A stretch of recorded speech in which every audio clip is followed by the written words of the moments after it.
Chapter 647. Even though the airships had been retreating for more than 5 hours, and I had already fallen asleep, I could still see the endless white snowy plains outside my window. The sunny sky and the thick layer of snow didn't seem like a good match at all. The forbidden spell had changed the terrain of the continent, and as for me, that's right. In such ridiculous weather, I want to lie in my warm blankets and enjoy the snowy scenery while enjoying the fragrance of hot cocoa, and while I'm at it, I also want to watch others fight to the death. If there's a limit to making people angry and mocking you, you're definitely a main god. The battle hadn't ended yet. The first wave of demon dragons had been defeated just 10 minutes ago, and they were still following us from far away. The first wave only had 3 inferno demon dragons. However, 2 of them were immemorial and 1 was supreme immemorial.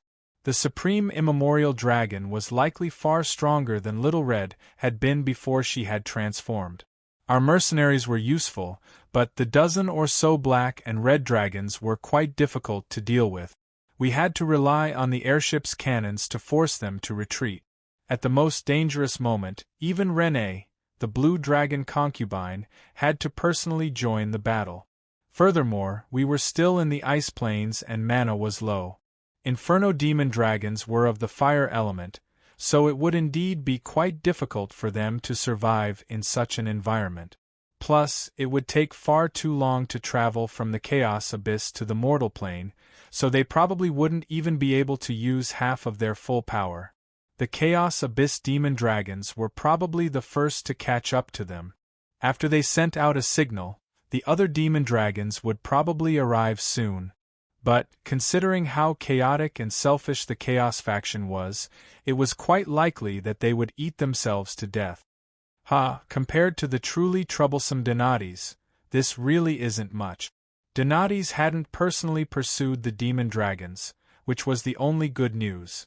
But, as the commander of the demon wave, it was to be expected that he would be unable to leave the demon wave. Still, he definitely wouldn't take this lying down. It was also expected that he would take revenge. Both the Order faction and Chaos faction could reluctantly accept such an ending on the battlefield. It would be difficult to say who was the victor in this battle. Judging from the battle results, we had killed off a tremendous number of Chaos Abyss war slaves, as well as saved the elves' future and inheritance. The Northland's Elven Empire joining the Mist Alliance would greatly increase the Mist Alliance's power level and foundational resources. Large numbers of elven smiths, mages, and druil would be incalculable wealth. In that case, we should count as the victors and beneficiaries of this battle.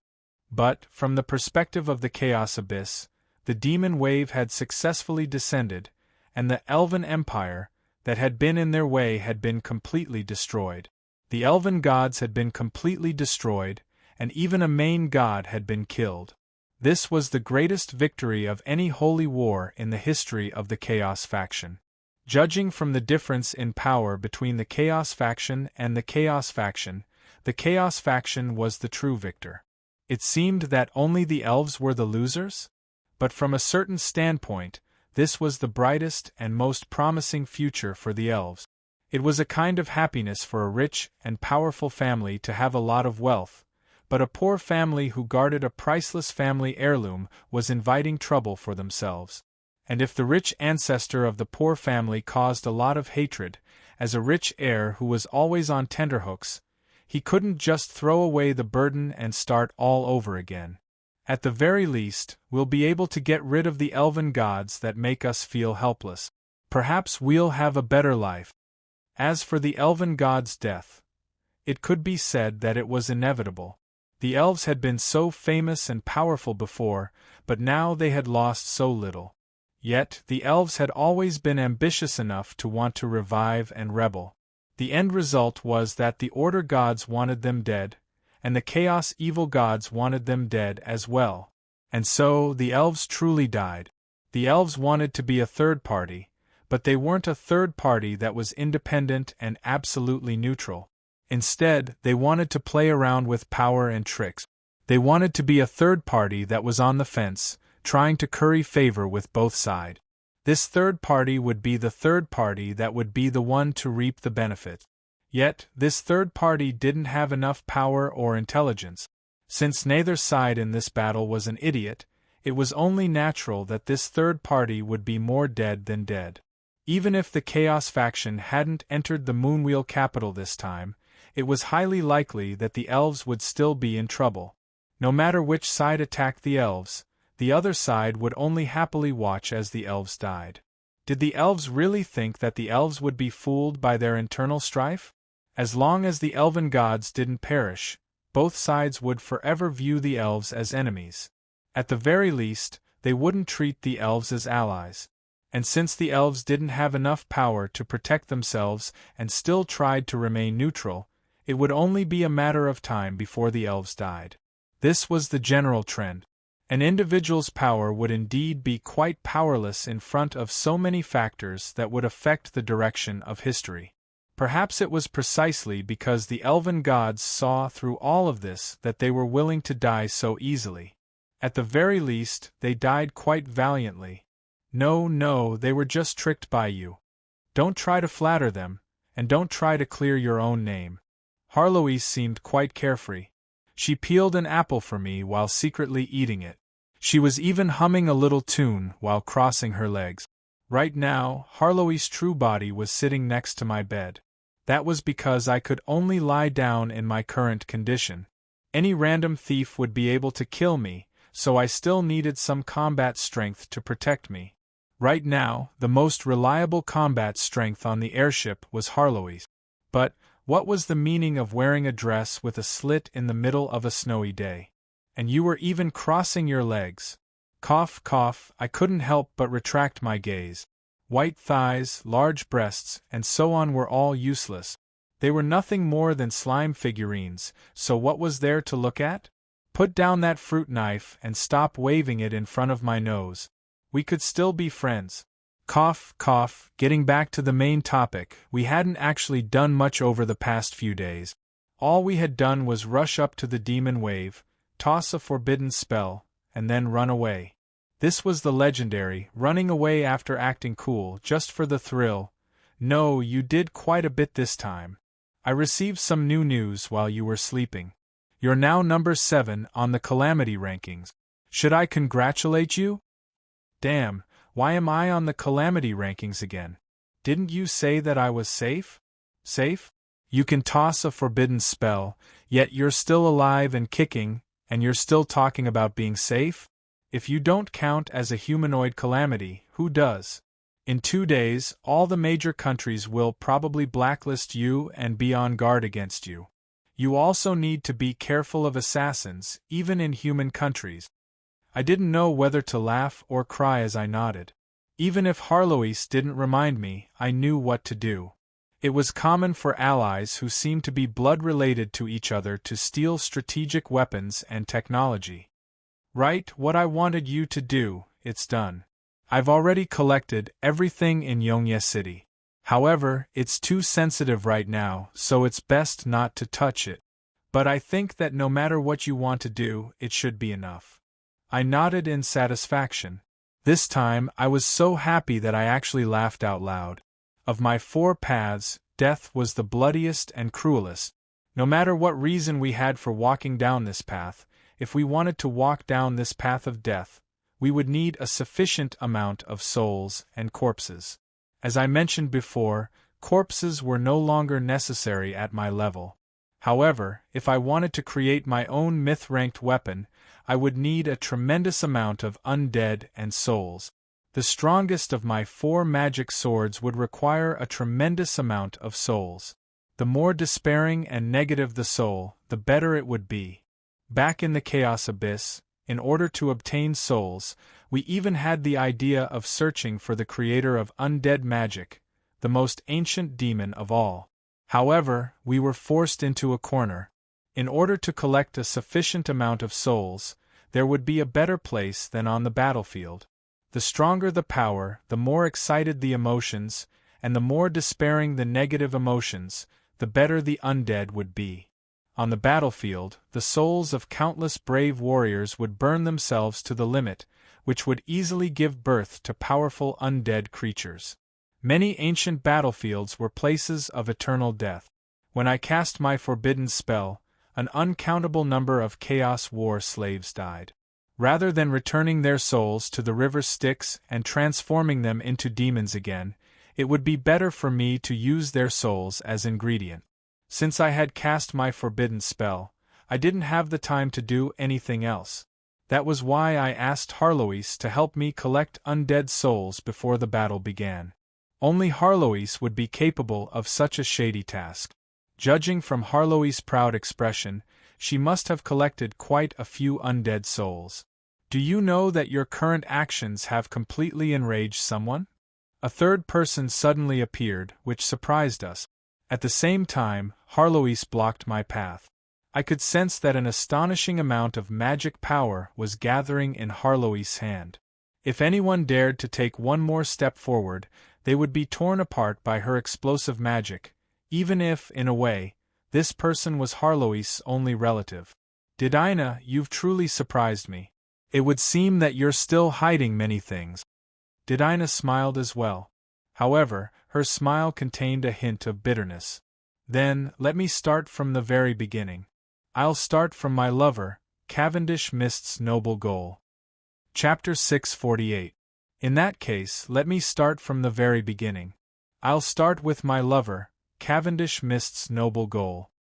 When Didina said such a thing, my first reaction wasn't the delight of discovering some secret. Instead, this circle is indescribably chaotic. If that's the case, if Didina is my sister-in-law, then doesn't that make Harlois my niece? Could it be that all my luck with women had been sucked away by that bastard? It would seem that he had an older sister fetish. Forget about the devil lord from before, he didn't even spare a 10,000-year-old succubus? How enviable! This was insane and outrageous. Yep, I had to condemn such a greedy and wasteful behavior. Asterisk whoosh. Asterisk the sound of a flying fruit knife whizzing past my ear suppressed all of my dirty thoughts. Through our soul connection, I learned that Harlois, who seemed to be smiling happily, was actually on the verge of going berserk. Sister-in-law, Didina, do you have any information about Cavendish? Loud explosions could be heard outside the window. I glanced outside, and it seemed that another battle had begun. I couldn't even get out of bed right now, so I could only listen to Didina's story. Meanwhile, Didina shook her head as she worriedly began her sensational story. Cavendish is searching for the abyss of chaos. That's far too dangerous, the abyss of chaos? Wasn't the entire chaos abyss the abyss of chaos? We paused in surprise for a moment, but then came to a realization as Didina pointed downwards. The end of the cycle of reincarnation, the true bottom of the chaos abyss? If it was anyone else, they probably wouldn't even know what the deepest part of the chaos abyss was. However, I just happened to know, and I placed great importance on it. After all, that was the place where Cynthia's physical body is sleeping? This time, it was Didina's turn to be astonished. She was unable to imagine how a young man, who was only slightly more than 300 years old like me, would know such an ancient secret. TSK, perhaps it won't be a secret anymore in a few centuries. The holy war between order and chaos was also a harvest of lives and souls by the two creator gods. A tremendous amount of nourishment was injected into the slumbering creator goddess of chaos physical body. Once she woke up, it would be the end of the world. Logically speaking, we created the Hades and cut off a part of the cycle of reincarnation.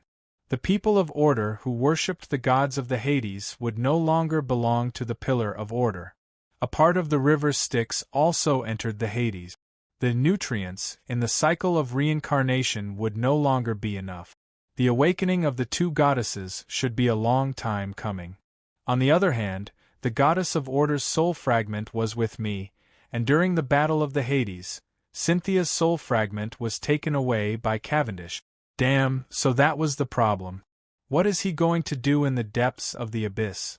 To wake Cynthia? Or should he destroy her body? Or, I could use my demon's innate ability to devour the mother goddess body and soul. There were too many possibilities, and it was hard to make a decision. But no matter how he thought about it, it was definitely not a good thing. Alright then, since I didn't know, I might as well directly ask. It would seem that Roland was also here to give me information. I don't know. He's never told me before. It's just that he's been searching for more than 200 years, and recently, he seems to have found some clues. Then, you previously said that we'll offend someone by collecting souls? Yes. Several years ago, Cavendish told me that this holy war was incredibly important, and that it would be best if the river Styx was filled with souls. I nodded. In that case, it made sense that Roland had been causing trouble everywhere since the start of the holy war. Since he needed to speed up the cycle of reincarnation in order to provide the goddess of order's physical body with sufficient nutrients, it would seem that he was indeed interested in Cynthia's physical body. Perhaps obtaining Cynthia's soul fragment in the Hades would be the equivalent of obtaining the key to the deepest depths of the Chaos Abyss. But what exactly did he want? He was already a Chaos main god. What else did he need? An eternal holy war between order and chaos? Cavendish didn't care about boring things like honor. Something must have piqued his interest for him to be so proactive. Is this also the reason why you betrayed him? We've always had a purely physical relationship based on personal benefit. It's not really a betrayal. He needs my knowledge and memories to help him investigate the path to the Chaos Abyss. I need his power to secretly support me. Didina paused for a moment as a mysterious red blush appeared on her face. In many ways, he was indeed a good lover. We had a great time together. However, what he wants to find is far too dangerous. Once the will of the Chaos Abyss and her physical body completely awakens, everything will go out of control. Perhaps the entire world will be destroyed. No matter what he thinks, I haven't lived long enough. And judging from the current situation, only you can stop him. If such a situation really occurred, it wouldn't be that the world might be destroyed. The world would definitely be destroyed. I fell silent. To be honest, I really didn't want to care about Cavendish at all. In my mind, if he was serious, he would probably be an even more difficult enemy to deal with than Donati's. However, some things couldn't be ignored just because you wanted to. Convince him? Tell him that this might lead to the end of the world? He wouldn't be Cavendish if he listened to my advice. Even if the end of the world was right in front of him, he would care more about how much fun he could obtain from the end of the world. This bastard who thought with animal instincts was completely illogical and impossible to communicate with. I felt even more of a headache now. If Carwin's messed things up and Cynthia jumped out, it would be impossible for mortals to deal with her.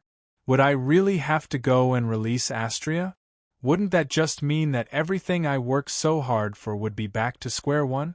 I felt that Cavendish had spent so much effort to break free from Cynthia's restraints. He definitely wouldn't want to find another mother for himself.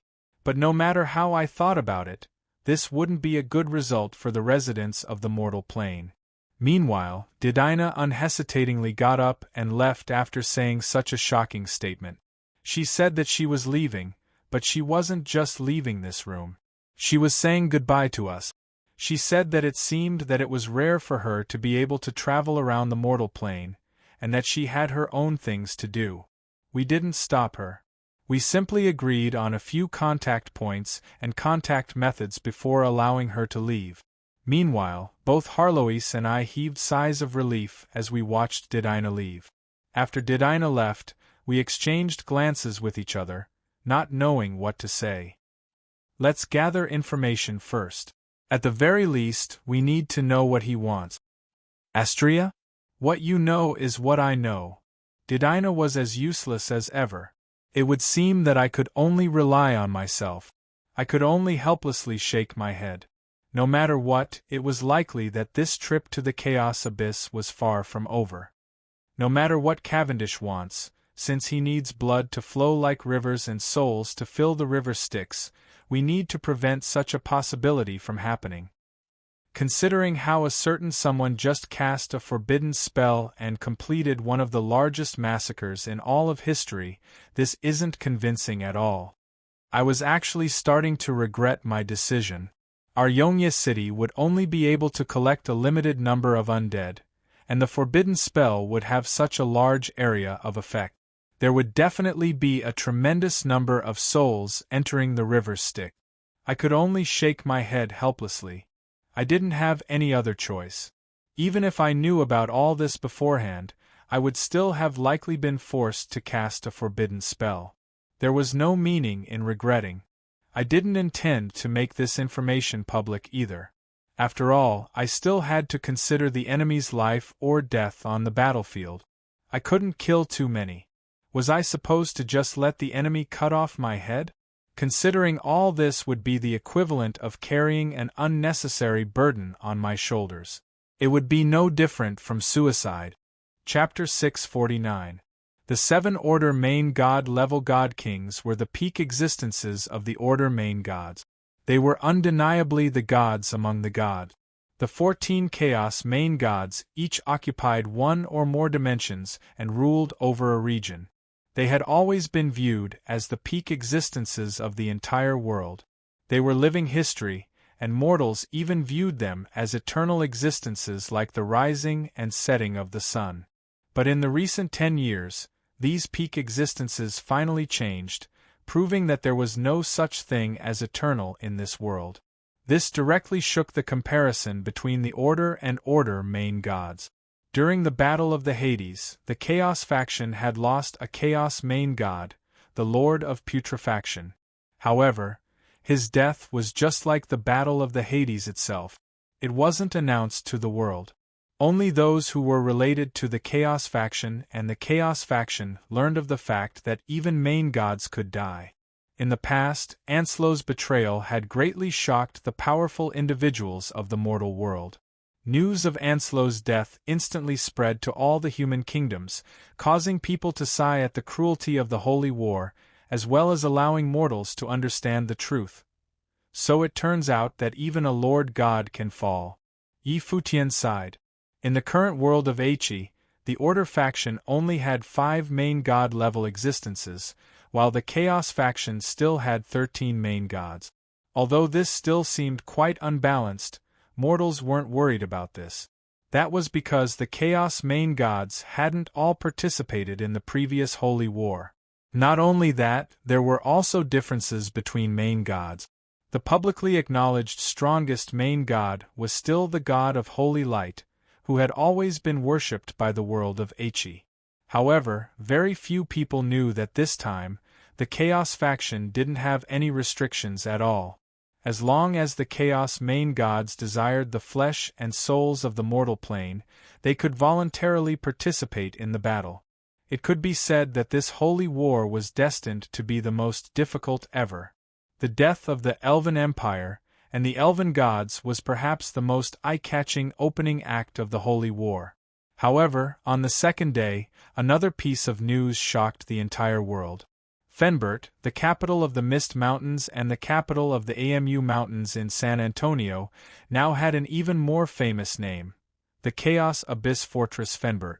8 years ago, the great demons, who were originally part of the Chaos race, walked out of the forest and sacrificed the residents of this land to the Chaos faction in exchange for a large number of demon reinforcements.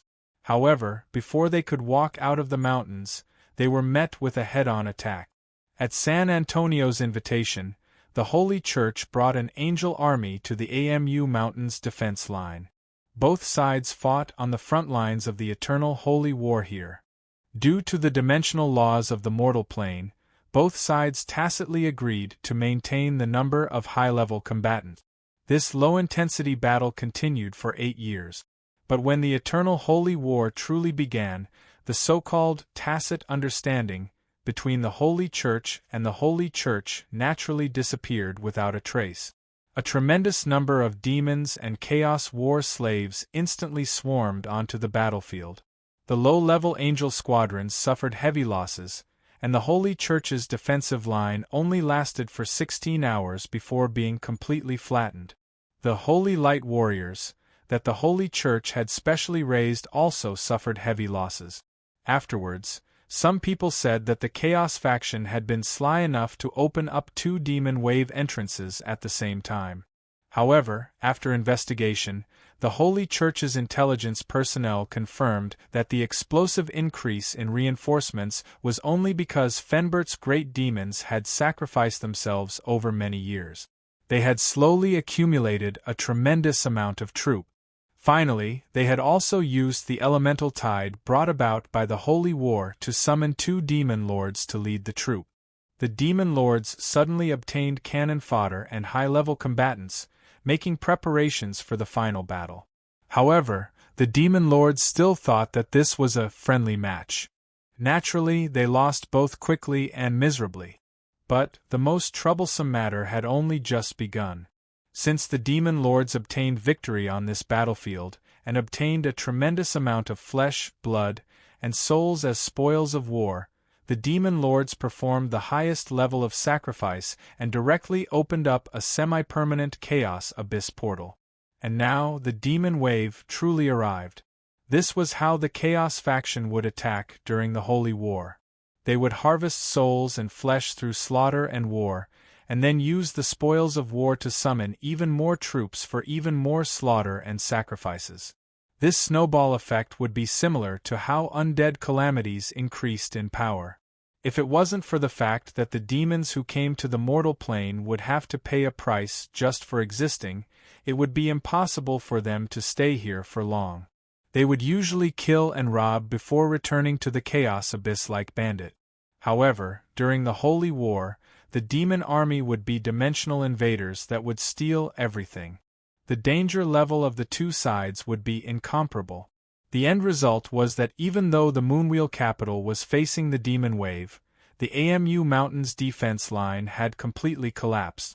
The collapse of the AMU Mountains defense line had not only dealt a major blow to the Holy Church, but also threatened the entire continent of San Antonio. It was likely that this mega-empire would be the most idle among all the mega-empires during the preparation period for the Holy War.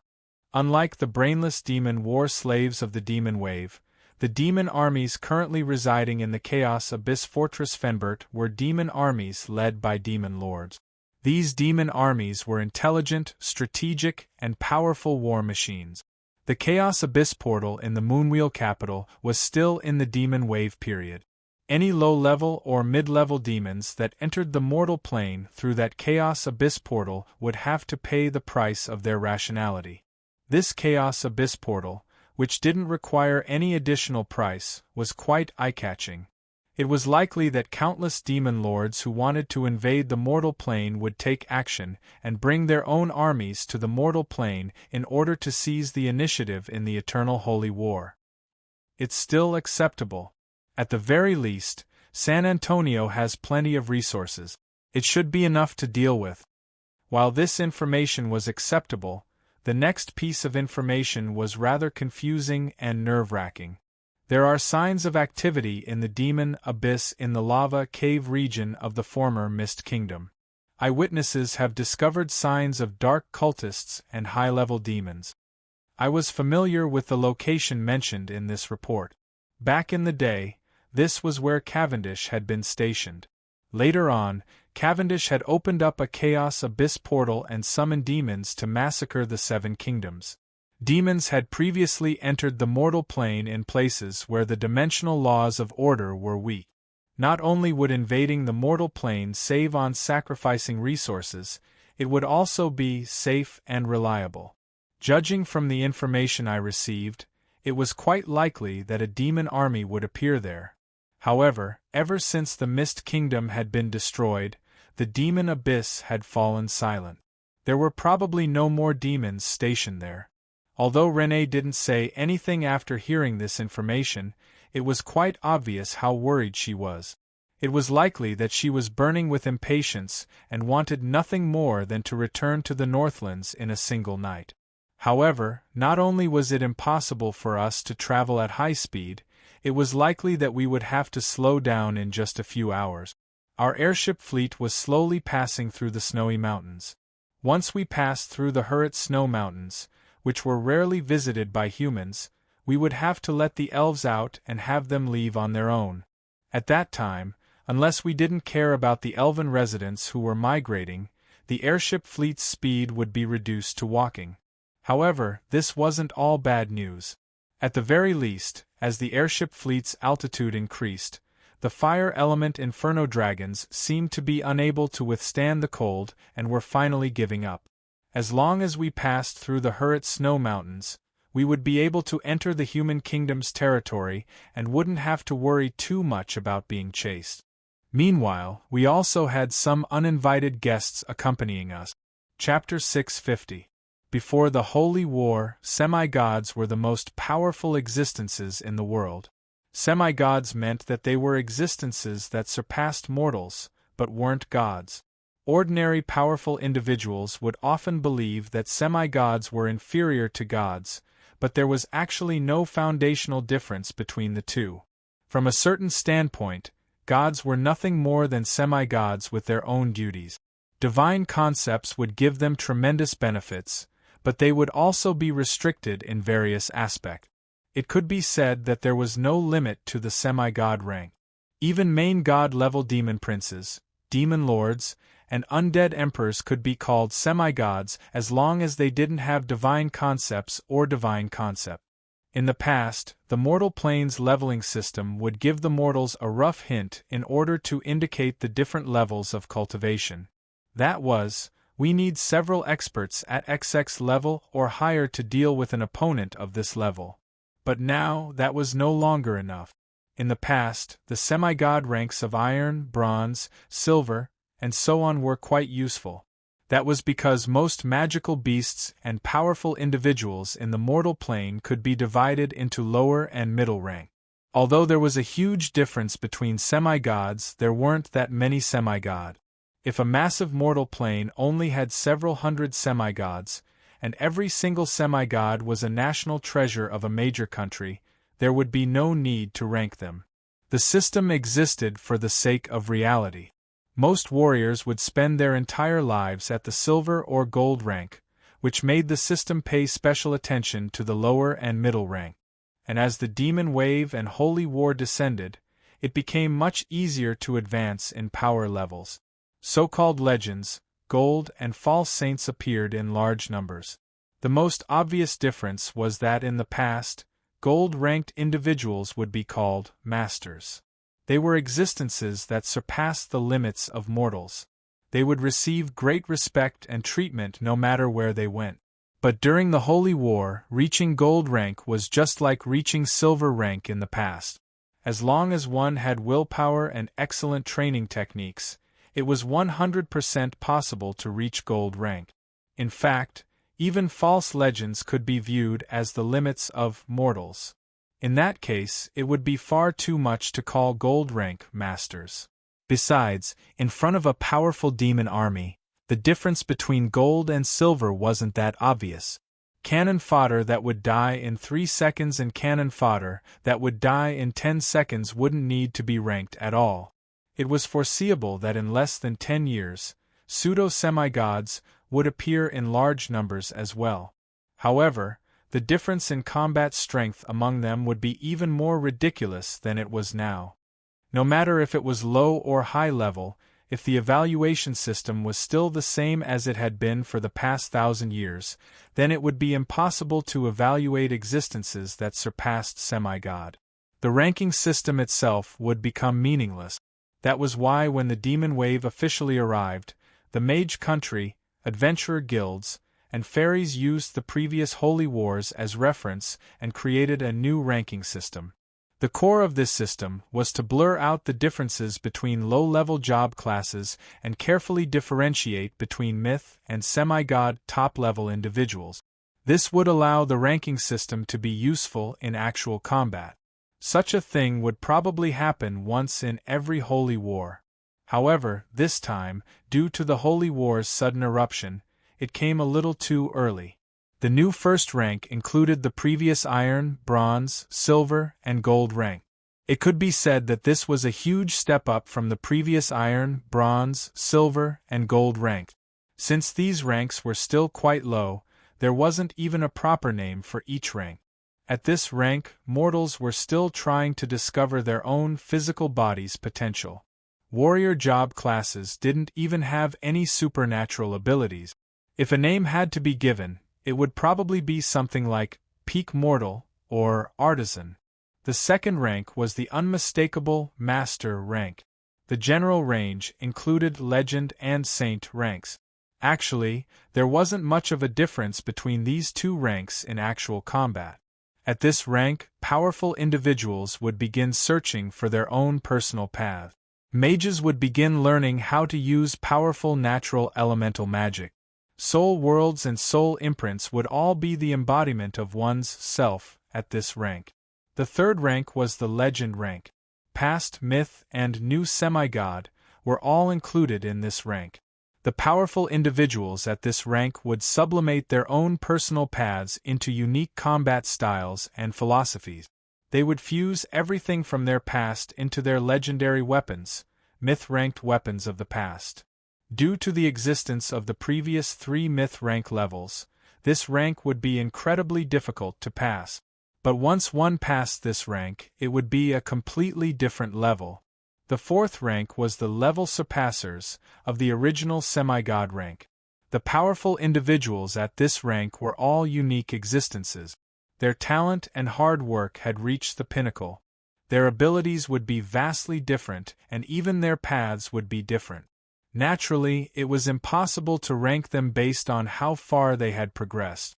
However, it was still possible to rank them based on their combat strength.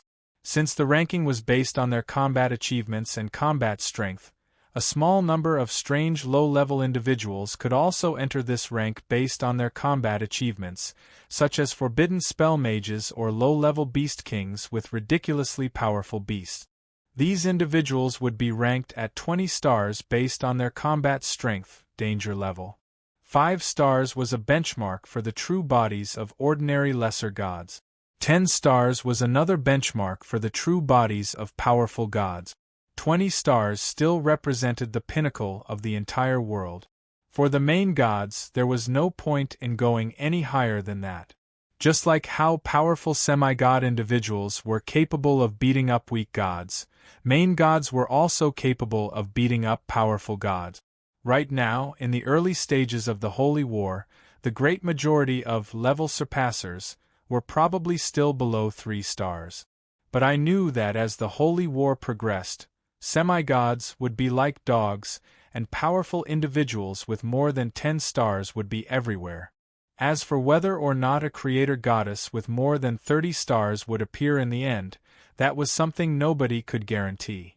It was quite obvious that this change was to make it so that low-level individuals would no longer have any right. Level surpassers at semi-god and above would have to be ranked differently. Perhaps the title level surpassers implied that they would look down on the high and mighty gods of the past. Perhaps an era where weak gods were like dogs was about to arrive.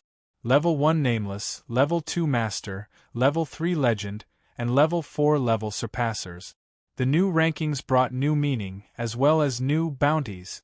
That's right, the Contract Heroes system was now recognized by the entire world.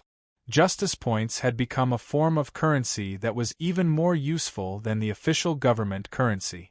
And the dimensional invaders of different stars also represented tremendous amounts of wealth. Back in the day, the Moon Goddess and the God of Fate had paid the price of lowering their own power levels in order to create a network created by Starlight and Fate that marked all dimensional invaders. Now, the system would give a fixed reward based on the enemy's strength and danger level. What? You can't pay? Are you sure you're not joking with me? In terms of money, justice points, no job class could compare to mages who could cast forbidden spells. A single forbidden spell could freeze countless abyss demons for eternity. How much justice points would that be? My contract bracelet had already recorded my combat result. Now that I asked for justice points, I was actually rejected. The fairies in front of me were sweating profusely. They were known to appear and disappear unpredictably everywhere. They had already taken over the task of exchanging justice points for justice points. But no matter how he calculated, he discovered that no matter how much he calculated, Roland's request still exceeded the limit of what he had on hand. I'm sorry. I need to ask my superiors. The moment I discovered that I could move my arm again, I immediately went to find the exchange staff and requested that my justice points be exchanged as soon as possible. That was because, I'm sorry, Your Highness Roland. I just asked my superiors to make some adjustments to the exchange rules for justice points. The maximum reward for a single battle will be 200,000 justice points. The reward for killing demons and dimensional invaders of the same species will be greatly reduced. Another fairy jumped out and rambled on about a large number of changes. She skipped words, but her conclusion was that it was highly likely that she would receive millions or even tens of millions of justice points. She would receive at most 200,000 justice points in the future. But since you worked so hard to find a bug in my system, I'll give you a special reward, 21,000 justice points at most. Why does this sound so much like some unscrupulous video game developers, such as Big Q Goose or Big Snow Daddy? I felt rather helpless. I wanted to curse out loud, but I didn't know who to curse out loud. I had immediately requested to exchange justice points for justice points precisely because I was worried that this would happen. Yet, it just so happened that I was the one who had suggested the compensation system. Should I punch myself in the face? Policies would never be perfect. In order to prevent people from maliciously farming justice points, I suggested that as soon as an obvious loophole appeared, the system should be immediately amended and appropriate additional compensation would be given. What? This wasn't a loophole? Farming a large amount of justice points in one go wasn't a loophole? As long as it affected the stability of the entire system, no matter what the reason was, I would simply treat it as a loophole and deal with it. Indeed, no matter what the reason was, if I was truly given several tens of millions of justice points, I could directly exchange for a dozen or so god equipment to play around with. That would probably be enough to force some gods to commit suicide, and the entire system of justice points would naturally collapse. What did I mean by appropriate compensation? Yep, it's impossible to satisfy me no matter how many justice points I have, so I might as well give you a little something. I'll give you 1% or even 1/1000 of the original amount. When I recalled what I had originally said, I really wanted to slap myself in the face even more. It would seem that I had dug my own grave yet again. I didn't need to worry about those who had been scammed rebelling or causing trouble. Of course I didn't need to worry about that at all. Back then, I used some of the contracts from Earth as a reference. When I received my armlets, I would also have to sign a series of Dear Contract Hero System User, I am your father contracts, guaranteed by the god of contracts, Womians. Not only could I not tell anyone about this, if I told anyone about this, it would cause a bad reputation effect, and I would even have to pay for it. I fell silent. Back then, when I drafted my own contract to fight for the throne, I used many classic contracts from Earth as reference. There really weren't any loopholes that I could take advantage of. However, my family business was quite large, and my expenses were quite high as well. I was quite unwilling to let such a large sum of money fly away just like that. Actually, I have quite a good relationship with the higher-ups, especially the boss behind the justice points system. Perhaps I can have a chat with him. Alright then, since I couldn't win against him in a contract, I might as well try a favor. Of course, I was quite familiar with the boss behind the justice points system. It was the entire Hades divine faction, including Womians, as well as all the related factions on the surface. The goddess of wealth was in charge of the finances, and Womians was the one who guaranteed authority. I could count myself as one of them as well, except that I didn't have to do anything and didn't receive any dividends. Actually, the boss behind the justice points system was the one who sent me here. His original words were, "Don't go overboard. I'll give you 200,000 justice points at most. That'll be enough for you to take what you want." Also, Her Highness Baena gave me her blessings. Don't go too overboard. I haven't even taken your commission yet.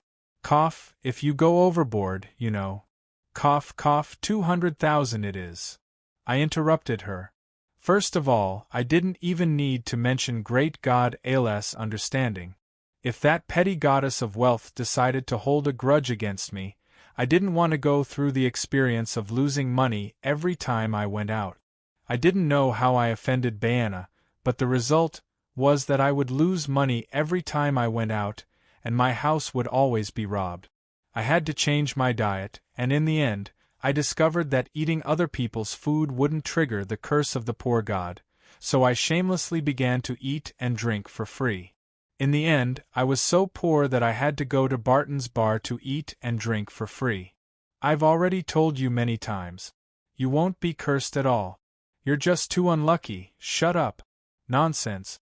I'm only temporarily cursed. There's still hope for my life. At most, I'll really give Baena some commission. I mean, I'll donate some to the Goddess of Wealth to change my luck. Didn't the Goddess of Wealth's church forbid you from entering? Ever since you spent half a year there, idling around, eating and drinking until the gods were enraged and sent down divine punishment. You're the first one. Cough, cough, let's forget about my dark history. After the Battle of the Hades, I didn't have any pressure or responsibilities while I was roaming the mortal plane. I had the happiest days of my life. However, my personal life, which was independent from my organization, exposed my lack of wealth and ability to live. Yep, for the sake of living, I did some shameless things. But Harlois, why are you bringing up my dark history again? Don't you want the bonuses I get from buying cosmetics? I wasn't the only one who wanted to use my fate points to exchange for some treasures. Harlois and my system were also eyeing my wallet. They had already prepared how they were going to sweep me clean at the end of the year. Right, according to our new system, you've been evaluated as a level 7 level 4.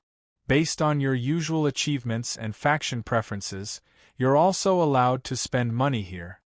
I wasn't surprised that I had such a high evaluation. Although I indeed hadn't reached semi-god rank yet, just my forbidden spells alone were far more destructive than the so-called gods. I chuckled when I heard that I could spend money here. I can spend money here? Give me another 100,000. The fairies wouldn't be like the gnomes who could spend money here and there. Of course, it would be a waste not to take out an interest-free loan. Your limit is 1,000 fate points. Alright then, in the end, I still ended up with 21,000 fate points. So I had already been seen through by others. But even though this was a small amount of fate points, it was still a tremendous amount of wealth. At the time, I only had a bounty of 50,000 fate points. Perhaps it wouldn't be enough to exchange for a custom-made god equipment, it wasn't on the list. But it would be more than enough to purchase the items I desperately needed. Dusk fruits that are 5 years old. I recall that they're worth 500 fate points each. Let's exchange for 100 of them first. Even if it's a double diamond bloodline, that damned bloodline should be able to reach adulthood or even enter the prime of its life after 500 years. Also, help me check my inventory of ancient sword saints martial arts manuals. I want to focus on ice magic. Spending money was always fun. My wallet would always become empty without me realizing it, especially since my shopping cart was already filled to the brim when I didn't have enough money to pay for it. Now that I had money in my account, I spent nearly 100,000 fate points to purchase dusk fruits, magical martial arts manuals that I personally needed, and so on. I wasn't trying to be frugal with the remaining fate points. Converting resources into actual combat strength as quickly as possible was my top priority. It was just that the items that I wanted would require time to gather. I would either purchase them from the national treasuries of the mortal plane, or trade them with other gods. Right now, I could only purchase the treasures that were already in storage. At this moment, the airship fleet suddenly stopped and looked out the window. Finally, the sky was no longer covered in ice and snow. For the elves, the cruel migration had only just begun. Chapter 651. The Carrot Plains were currently a scene of winter desolation. The plains were already yellow and withered. Wolf packs were roaming the area in search of food. It was even possible to hear the roars of beasts nearby. However, compared to the glaciers that filled the sky not long ago, this place seemed like heaven. Not far behind us was the Hurrit Snow Mountain. When we turned around, we could see that the walls of ice pierced the clouds. It was impossible to see the end of the snow-covered mountain. Meanwhile, on the plains, the elves formed a grand caravan that slowly but resolutely advanced northward. Most of the elves had to walk. This grand caravan moved incredibly slowly. There weren't many horse carriages or large bird carriages. They were either heavily injured or filled with medicine, food, and other supplies. Ordinary lifeless items could still be stored in Yongye City. However, food and supplies that were meant to be eaten would likely transform into the undead if they were corroded by negative energy. Occasionally, there would be lightly injured people or children who were unable to walk anymore. They would be dragged away by others. Faint sounds of crying could be heard from the caravan. Perhaps this was because the survivors had been numbed by fear and despair. Now that they were finally in a safe area, they couldn't help but feel the pain of losing their homes and loved ones. Even though the airship fleet was slowly advancing in the sky, and cannons were already chasing away any wild beasts that approached the caravan, the elves' flying horses and hippogriffs knight were still flying in the clouds. Even though these flying hippogriffs and their mounts were all injured, perhaps they wanted to find some work to do so that they wouldn't think too much and drown in sorrow and despair. Perhaps the destruction of the elven gods would be something that all species in the mortal plane would love to see. It would also be the best choice for the elves who remained in the mortal plane. However, for the ordinary elves, it was meaningless to look too far ahead. They were nothing more than war refugees who had just lost their homes and kin. They were only crying because they had lost everything in the past.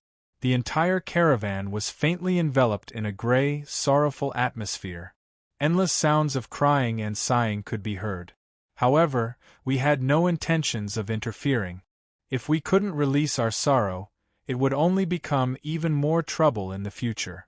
Perhaps the demons had already completed their first goal, or perhaps the elven gods were unexpectedly perfect sacrifices, or perhaps the demon wave was far more chaotic than we had expected. But soon, the fairies' latest battle report told us the truth. The greedy demon wave was currently enjoying a new prey. The Devon dukedom has been destroyed? In just one day? More accurately speaking, it took 18 hours and 40 minutes for the demon wave to cross the border to Nadi's, breaking through the capital's gate. Although Nadi's was only a small country with 3 cities and a population of nearly 1 million, it was indeed destroyed far faster than expected. It would seem that even after the elves were exhausted, the demon wave and Donati's were still far beyond what any ordinary small country would be capable of dealing with. And if I recalled correctly, that country had rejected our previous request to travel to Donati's in order to avoid bringing trouble upon themselves. However, the result was the same. I lay on the bed, trying to focus on the view outside the window, but, is there any new intelligence or government affairs that need to be handled? Is there any news about the demon abyss in the north? There's no new news from the northern lands, but probably because of the outbreak of war, the average price of winter grain inland has increased by 30% in just 2 days. The noise in my ears and the passionate gazes made me reluctantly give up on ignoring the other people in the room and focus on hiding. Renee, can't you just let the patient have a good rest? I was currently lying in the Borealis medical room, still unable to move. The room was filled with the smell of medicinal herbs and alchemy pills, which were used to replenish the energy I had expended after casting a forbidden spell. Compared to the holy light, which was even more draining on one's life force. I preferred natural treatments that were slow to take effect but didn't have any side effects. Meanwhile, the bandage therapy, which was infused with mana recovery potions, was a secret technique for healing mana overdraft. The small medical room was actually already filled with work desks. Renée unceremoniously chose to work here. Her concubine, Ivy Marceau from the Swallow Federation, was also here to handle government affairs. Early in the morning, Renée had brought her government team here to work. Considering how she was more hard-working than I was, but her work style was limited, it was likely that she was trying to find someone to shift the blame to. I know that you're very busy. Go to your captain's room. What's the meaning of disturbing a patient's rest? Even if you tied yourself up like a mummy, that doesn't mean that you're truly injured. The doctor said that you're completely capable of handling government affairs. If you have the time to read a mechanical repair manual, why don't you do something else instead? For instance, give us some advice. By the way, you're reading that dwarven mechanical repair manual upside down. I hurriedly flipped the manual over, but the little girl giggled secretly, telling me that I had accidentally been tricked. That's right, how could I possibly understand engineering? Although I knew some dwarven language, I wouldn't be able to understand a mechanical repair manual that was filled with engineering terms. I was pretending to be focused on reading the manual only to find an excuse to refuse to do any work. I helplessly tossed aside the manual. It would indeed be quite unsightly for me to continue at this point. Yet, I still muttered something under my breath. You've all done well these past few years. You've long since become independent. Why do you still need old bones like us? We should have retired long ago. My complaints weren't drowned out. Renée directly shook her head when she heard me. At the very least, you should know about the recent changes in the Northlands. Also, you're a true prophet. It would be such a waste if I didn't squeeze you a little. Ask you a little. Prophet? Oh, so I had been taken seriously when I tricked the Gentleman Alliance back in the day. Still, in a way, I did indeed have the ability to predict history. However, history had changed so much already that there weren't many things that could be predicted anymore. Don't count on me too much, especially when it's something related to the Northlands. Prophecies aren't real at all as long as they involve the prophet's own actions. I'm too deeply involved with the Northlands. Even I can't tell you anything. This wasn't pure nonsense. The history of the Northlands' holy war back in the day was far more pitiful than it was now. Without me and Cavendish, the Mist Kingdom wouldn't have been revived, nor would the Mist Alliance have been established. After the ancient Mist Kingdom was destroyed, the strongest beastmen in the Northlands directly occupied that land. 300 years was more than enough for the beastmen to completely occupy the Northlands. They cooperated with the Underground to counterattack and defeat the Northlands' Moon Kingdom of the Elves. In fact, they even received historical praise for the beastmen's revival. It wasn't until the demons swept through the entire mortal plane that the Northlands' beastmen's final glory days were ended. I wasn't lying. The historical development of the Northlands had far too much to do with me. It had long since changed beyond recognition, so what could I possibly prophesize? Perhaps it was because my believe it or not believe it won't work. You can prophesize others, but you can't prophesize yourself, sounded too much like a wandering fortune teller on the street. The little girl from the Swallow Federation immediately laughed out loud. Her smiling expression made it obvious that she didn't believe me at all. However, Renée trusted me far too much as usual. When she heard that my refusal wasn't very firm, she giggled and took advantage of the situation. Then that means you've agreed to help us. Katie, continue with your report. And so, that middle-aged government official with a pockmarked face continued his report. The increase in winter grain prices has exceeded the danger level of 30% in just a few short days. There's already a panic buying frenzy within the Mist Alliance. The Mist Alliance's logistics department head's opinion is that we still have plenty of food reserves, and that all the countries should open up their national coffers to balance the prices of food in order to calm everyone down. Although the current Mist Alliance was an alliance composed of several dozen countries, the people of the Mist were far too important. René's words carried tremendous weight. Even if all the countries had already reached a consensus, they would still have to rely on this uncrowned ruler to make the final decision. I've checked the data on the food reserve. Based on the current consumption rate, it should be no problem for us to harvest next autumn. Ivy Marceau's father was the Swallow Federation's member of parliament. Ivy Marceau had been raised to be the descendant of a politician since she was young. Now she was helping René deal with government affairs with the status of a concubine. She was doing her best. Seeing that everyone was nodding in agreement, and that René was about to agree as well, I finally couldn't bear to watch any longer. Don't even talk about producing food now. We should open up all the warehouses and do our best to harvest food. The moment I said this, I overturned the government decree that was about to be made. All the government officials in the room looked at me with obvious dissatisfaction and displeasure. Perhaps it was because I was in front of the emperor that they didn't immediately retort. If my inference is correct, food prices are going to skyrocket for a long period of time. Haven't you all seen the latest news? San Antonio, the #1 food exporter in all of Ike, has been dragged into the Holy War. As long as San Antonio's emperor doesn't have a screw loose in his head, next year's food exports will be greatly reduced, even if not zero. It's only natural that food prices will skyrocket. The San Antonio Empire occupied what used to be the Beastman's holy land of origin. It was said that any wheat that was scattered there would be harvested the next year in the Golden Plains.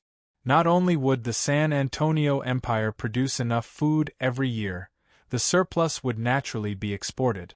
Even if the Holy War wouldn't affect San Antonio's food production areas, the San Antonio Empire's agricultural exporting countries would have an excess of food reserves even if they had enough food for themselves. It was only natural that San Antonio's food exports would be greatly reduced in the coming year. We've already considered this. However, most of our food imports are from the Bardi Empire and the Ottoman Empire. Even if food prices are affected, that's within expectations. We can deal with it. As René's chief support officer, Ivy, who had a special status, didn't even try to hide her dissatisfaction with my judgment. Judging from the other government officials' expressions, they all agreed with Ivy's judgment as well. I was rendered speechless. It wasn't that I was convinced.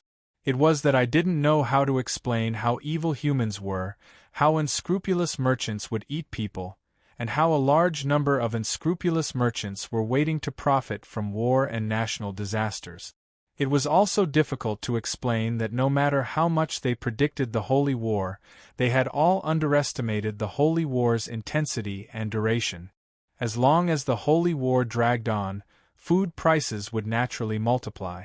Although the Northlands now had several excellent cold-resistant crops thanks to Amelia's assistance, when considering the Northlands' weather and barren land, as well as the rapidly increasing population after the Mist Alliance was established, there would still be a significant food shortage every year even though the Northlands had been promoting cold-resistant crops. Of course, this was something that could be solved.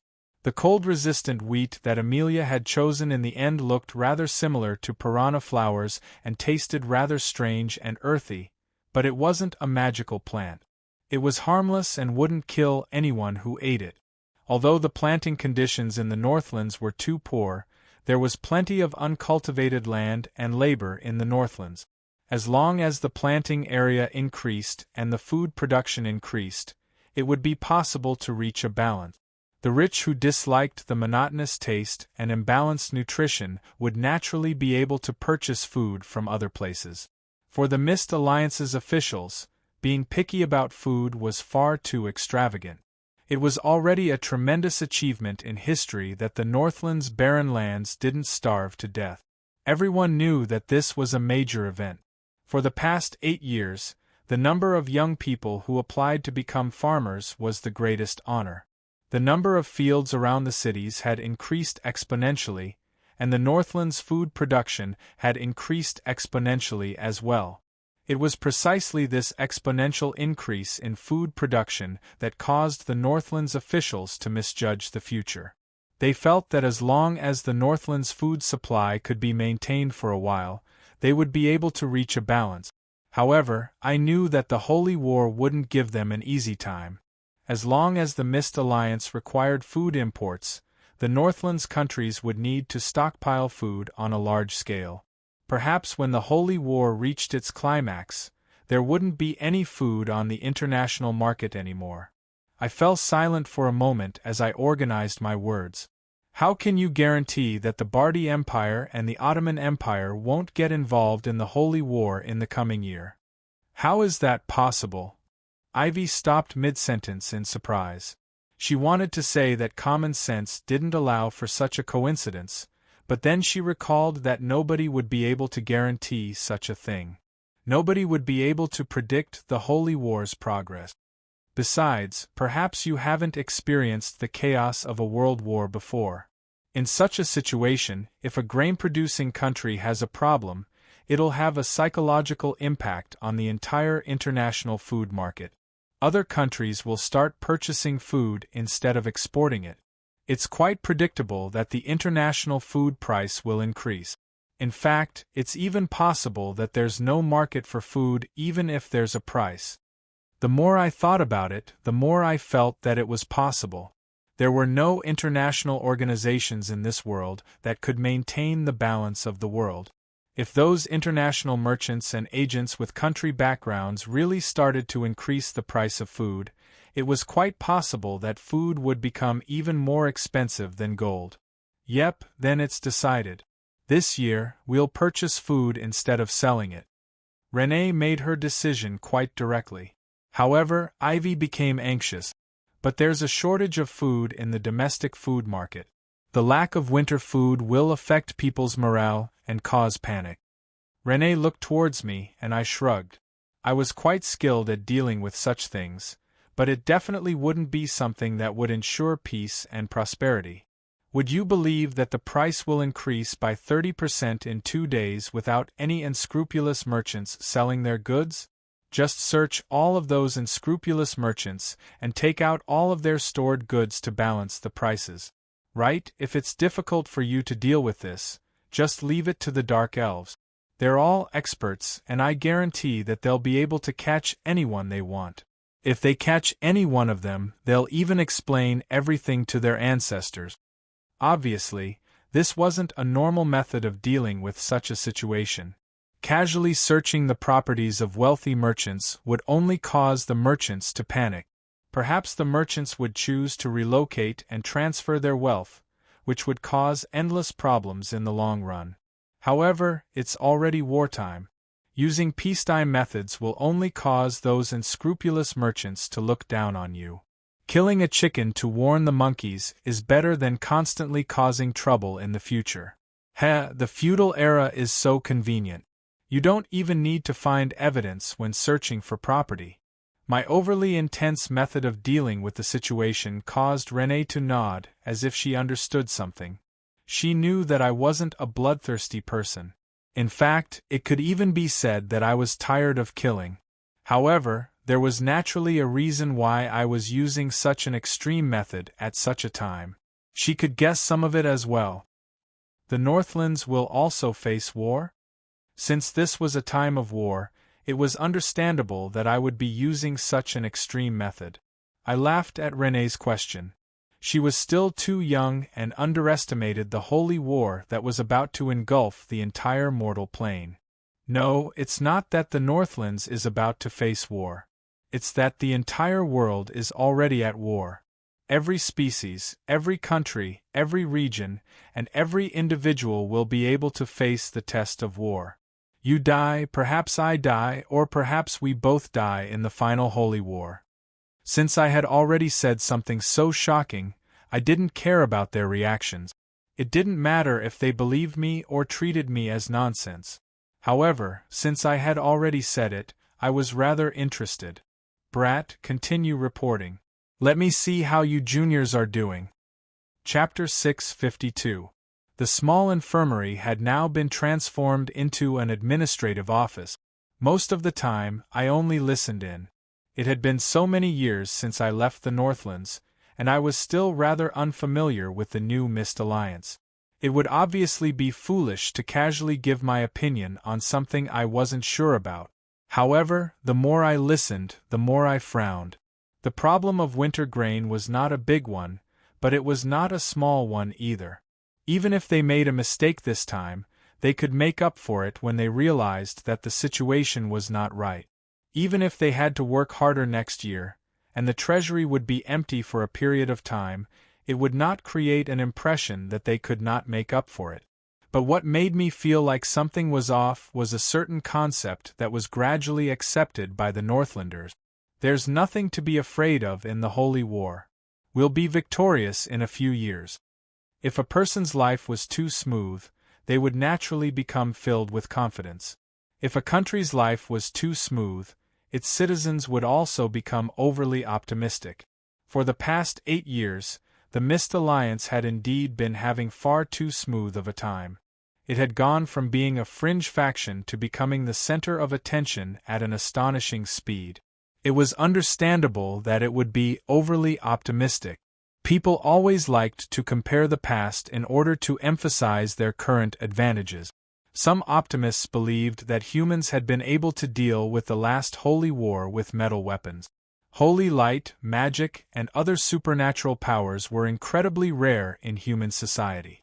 But now, not only did we surpass the elves in magic, we even had new technology and a tremendous population. This was basically using magical engineering technology to fight against primitive humans. How could we possibly lose? No matter how much those superiors emphasized the cruelty of the Holy War, they would always slack off in their hearts. In fact, even those superiors who emphasized the cruelty of the Holy War weren't really vigilant. As for me, the Holy War is easy to deal with? Could it be done in a few years? This is the final Holy War, a final battle to the death without any rules. It's highly likely that it won't end even after several decades or centuries. Perhaps there won't even be a final victor. Perhaps every single resident of the mortal plane will be at war every single day after the demon wave begins. Perhaps the children of the future won't even know what peace is. This was no exaggeration. In the game's history, before the Mana Tide broke out and the world was destroyed, countless planes and all of Aichi were burning in flames. It was an eternal war with no hope, an endless night without dawn. Once the restrictions of the abyss were lifted, no one could predict what the final eruption would be like. Perhaps some people would say that the Chaos Abyss only had 12 main god-level existences, and that the difference between them wasn't that obvious. However, the truth was that the Chaos Abyss was where the countless losers of the Eternal Holy War ended up. Nobody knew what else was hidden there. Not to mention others, even the original main god-level Sun God, and the most ancient demon who invented death magic weren't on the list of the 12 main god. However, I reckon that their actual power levels might even surpass several of the main gods. The endless chaos abyss represented endless dimensions and countless losers. Once all restrictions were removed, all losers would have a chance to become victors. Just thinking about what would happen in the end was frightening. Indeed, the mortal plane was one of the most fertile planes blessed by the gods. But if the innumerable mortal planes started to invade the mortal plane at the same time, I had no confidence in how long the mortal plane would be able to last. That was why my general strategy from the very start had been to defend my country and contact our allies. We would first survive for a period of time when the Chaos Abyss was strong, and then develop our technology and warriors during this difficult time. Only then would we plan a counterattack. But judging from the current situation, these youngsters probably wanted to fight a painful battle against the Chaos Abyss. The number of youngsters joining the army this year has already exceeded our expectations. The various countries' armies have decided to open up an additional 20 combat squads. That means that the number of people who volunteered to join the army has already exceeded our expectations by nearly 100,000. Although the young government official before me seemed fatigued, his face was glowing red. He was also quite excited as he spoke, as if he was excited about the excellent situation in the country.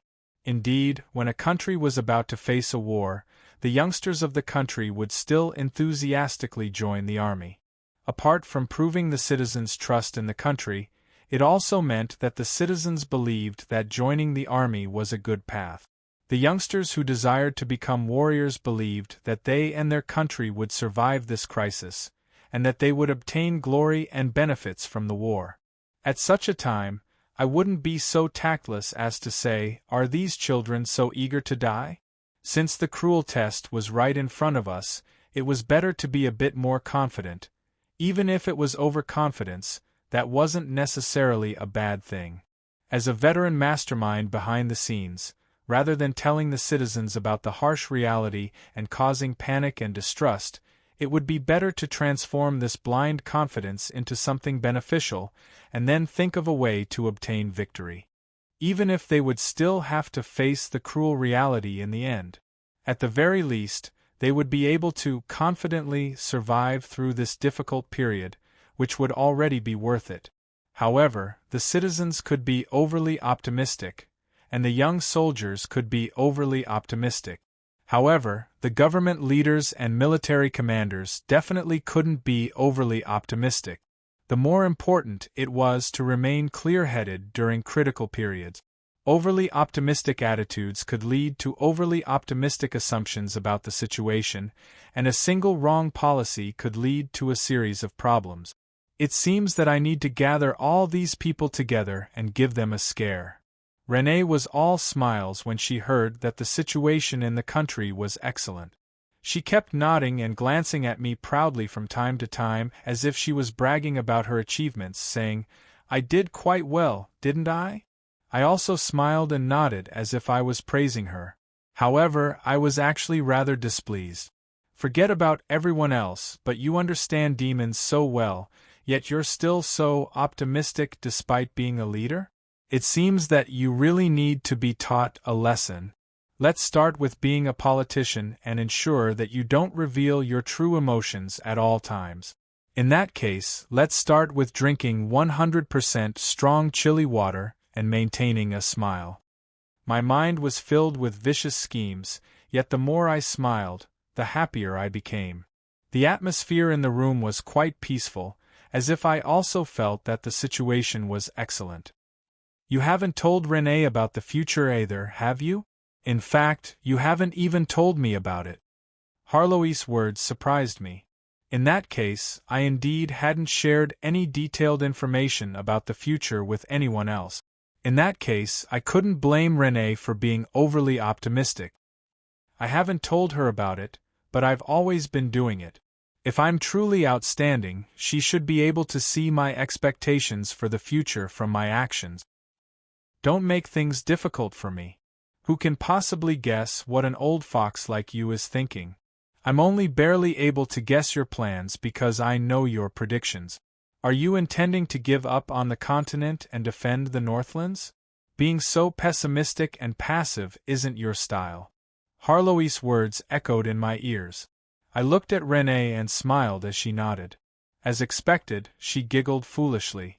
Only then did I reply to Harlowe's through our soul connection. Yes. But how did you know? The undead Shiloh Empire is moving northwards. The Church of Law is moving northwards. The Dark Elves in Dragon City are also beginning to move northwards. The Goddess of Wealth and the other Hades are also beginning to move northwards. This should be your suggestion, right? I nodded again. Renée was giggling foolishly again, while Ivy was glaring at me. When had I ever offended her? Since the demon wave had arrived, things would develop as I expected. Perhaps it was time for me to draw out my blueprint for the future. Chapter 653. My script? In front of the tides of the chaos abyss, unite all the countries and form an unbreakable alliance, exchange technology and resources with each other, and step into a new era of great development in magic and magical engineering. Finally, we'll be ahead of the entire generation in terms of technology, creating a wave of revolution that will chase the chaos abyss back to where it came from. Fine, I admit that all of that was nonsense. I had mentioned this a long time ago, and this was what I had always believed as well. In the tides of changing times, individual power was minuscule. In fact, it could even be said that individual power was ignored. All I can do is plant some seeds, and then pray that these seeds will grow into towering trees that will change some of the pitiful futures. I risked everything for the rise of the Hades faction, but that didn't mean that the Hades faction would be able to directly fight against the Chaos Abyss. It was just that the existence of the Hades prevented the goddesses of chaos and chaos from waking up. As for everything else, I'd never even considered that, when you're about to be expelled from school, will you consider what you're going to do for homework tomorrow?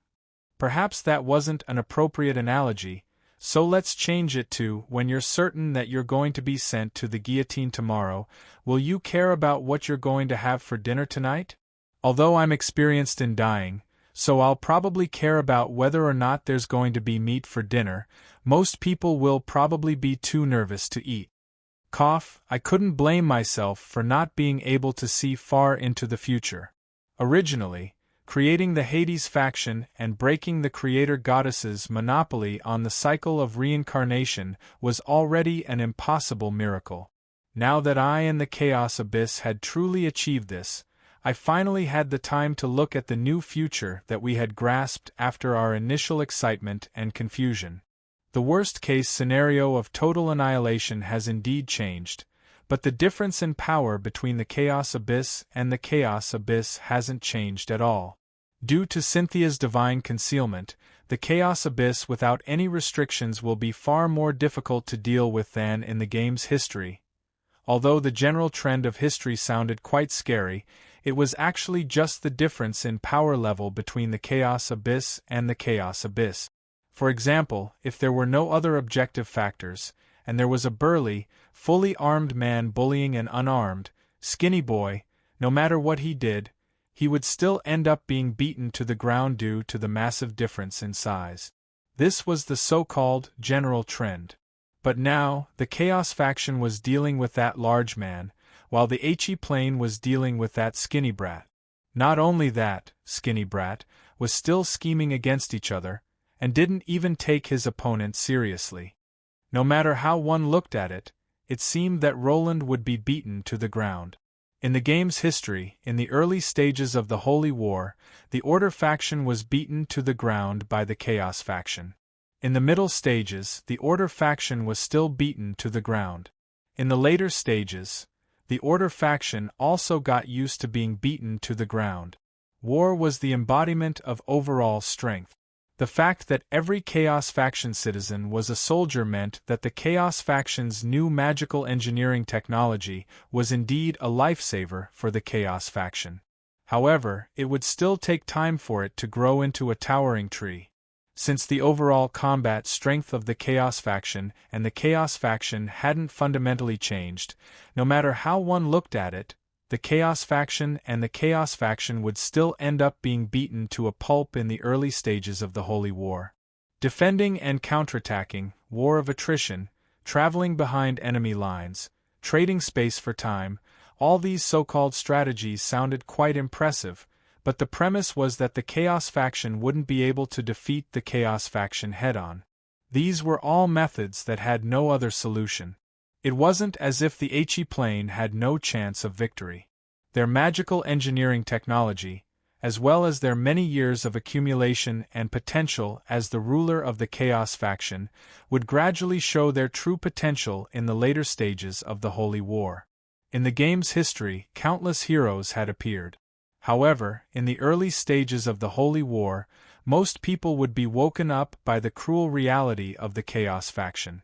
They would be terrified, and would be willing to risk everything to participate in this life-and-death battle. I was no saint. I didn't have the ability to create something out of nothing. So-called strategies and schemes were ultimately still based on how one played chess pieces, how one scammed and scammed outside of the chessboard. When the difference in chess pieces between two sides was so great that it was impossible to play, and when the Chaos faction directly crushed the Chaos faction, no matter how hard one thought, rather than thinking about how to defeat the Chaos faction's legendary opponent, it would be far more practical to think about how to lose as little as possible. That way, they would be able to preserve as many seeds as possible for the Chaos faction's counterattack. The Northlands will band together and survive the winter together until the entire Ike continent enters its counterattack period. If there's no counterattack period, then we'll just persevere for as long as we can. It was extremely passive and short-sighted. In fact, if I said it out loud right now, people would think that I was a coward. Yet, this was the strategy that I had chosen in the end, as I had always liked to create opportunities for myself. Even though I'm clearly the weaker side, I'm still going all out to attack the Chaos faction. But after the fun is over, I'll probably just have to type GG. Facing the Chaos faction's opponent in a location of their own choosing is the most basic strategy. As an experienced mastermind behind the scenes, I didn't need to mention my strategy that would definitely be criticized and attacked.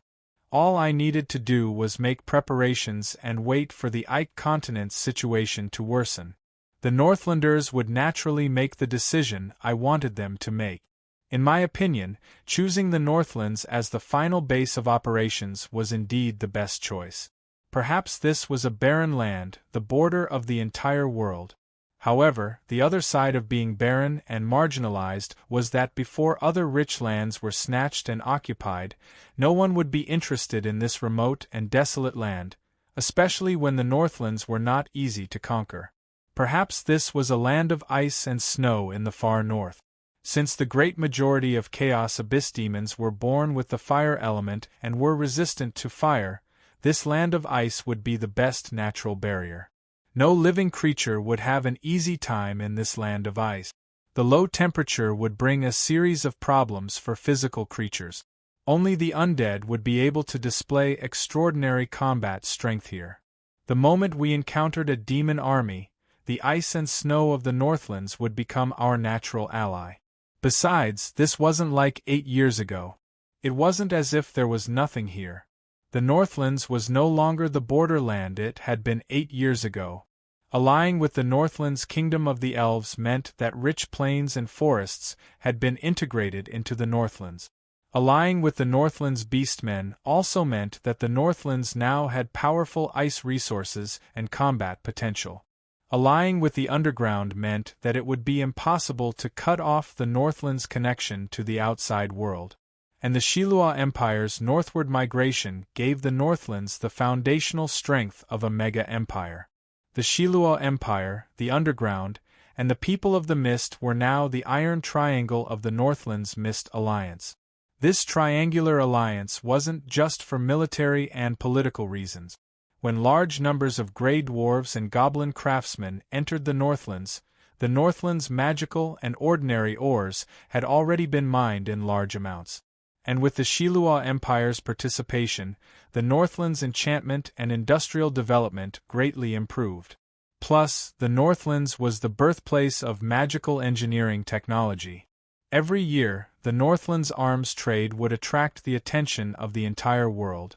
The various Hades faction churches entering the Northlands meant that the gods were taking care of the Northlands. In this world, this also meant that there would be stable divine concepts and high-level job class members. This also meant that the Northlands would have powerful high-level combat strength, as well as the people's stability. The Northlands' human kingdoms alone were nothing more than border residents. The underground factions alone were only powerful overlords for a time. The Northlands' elves alone were nothing more than turtles that lacked courage and initiative.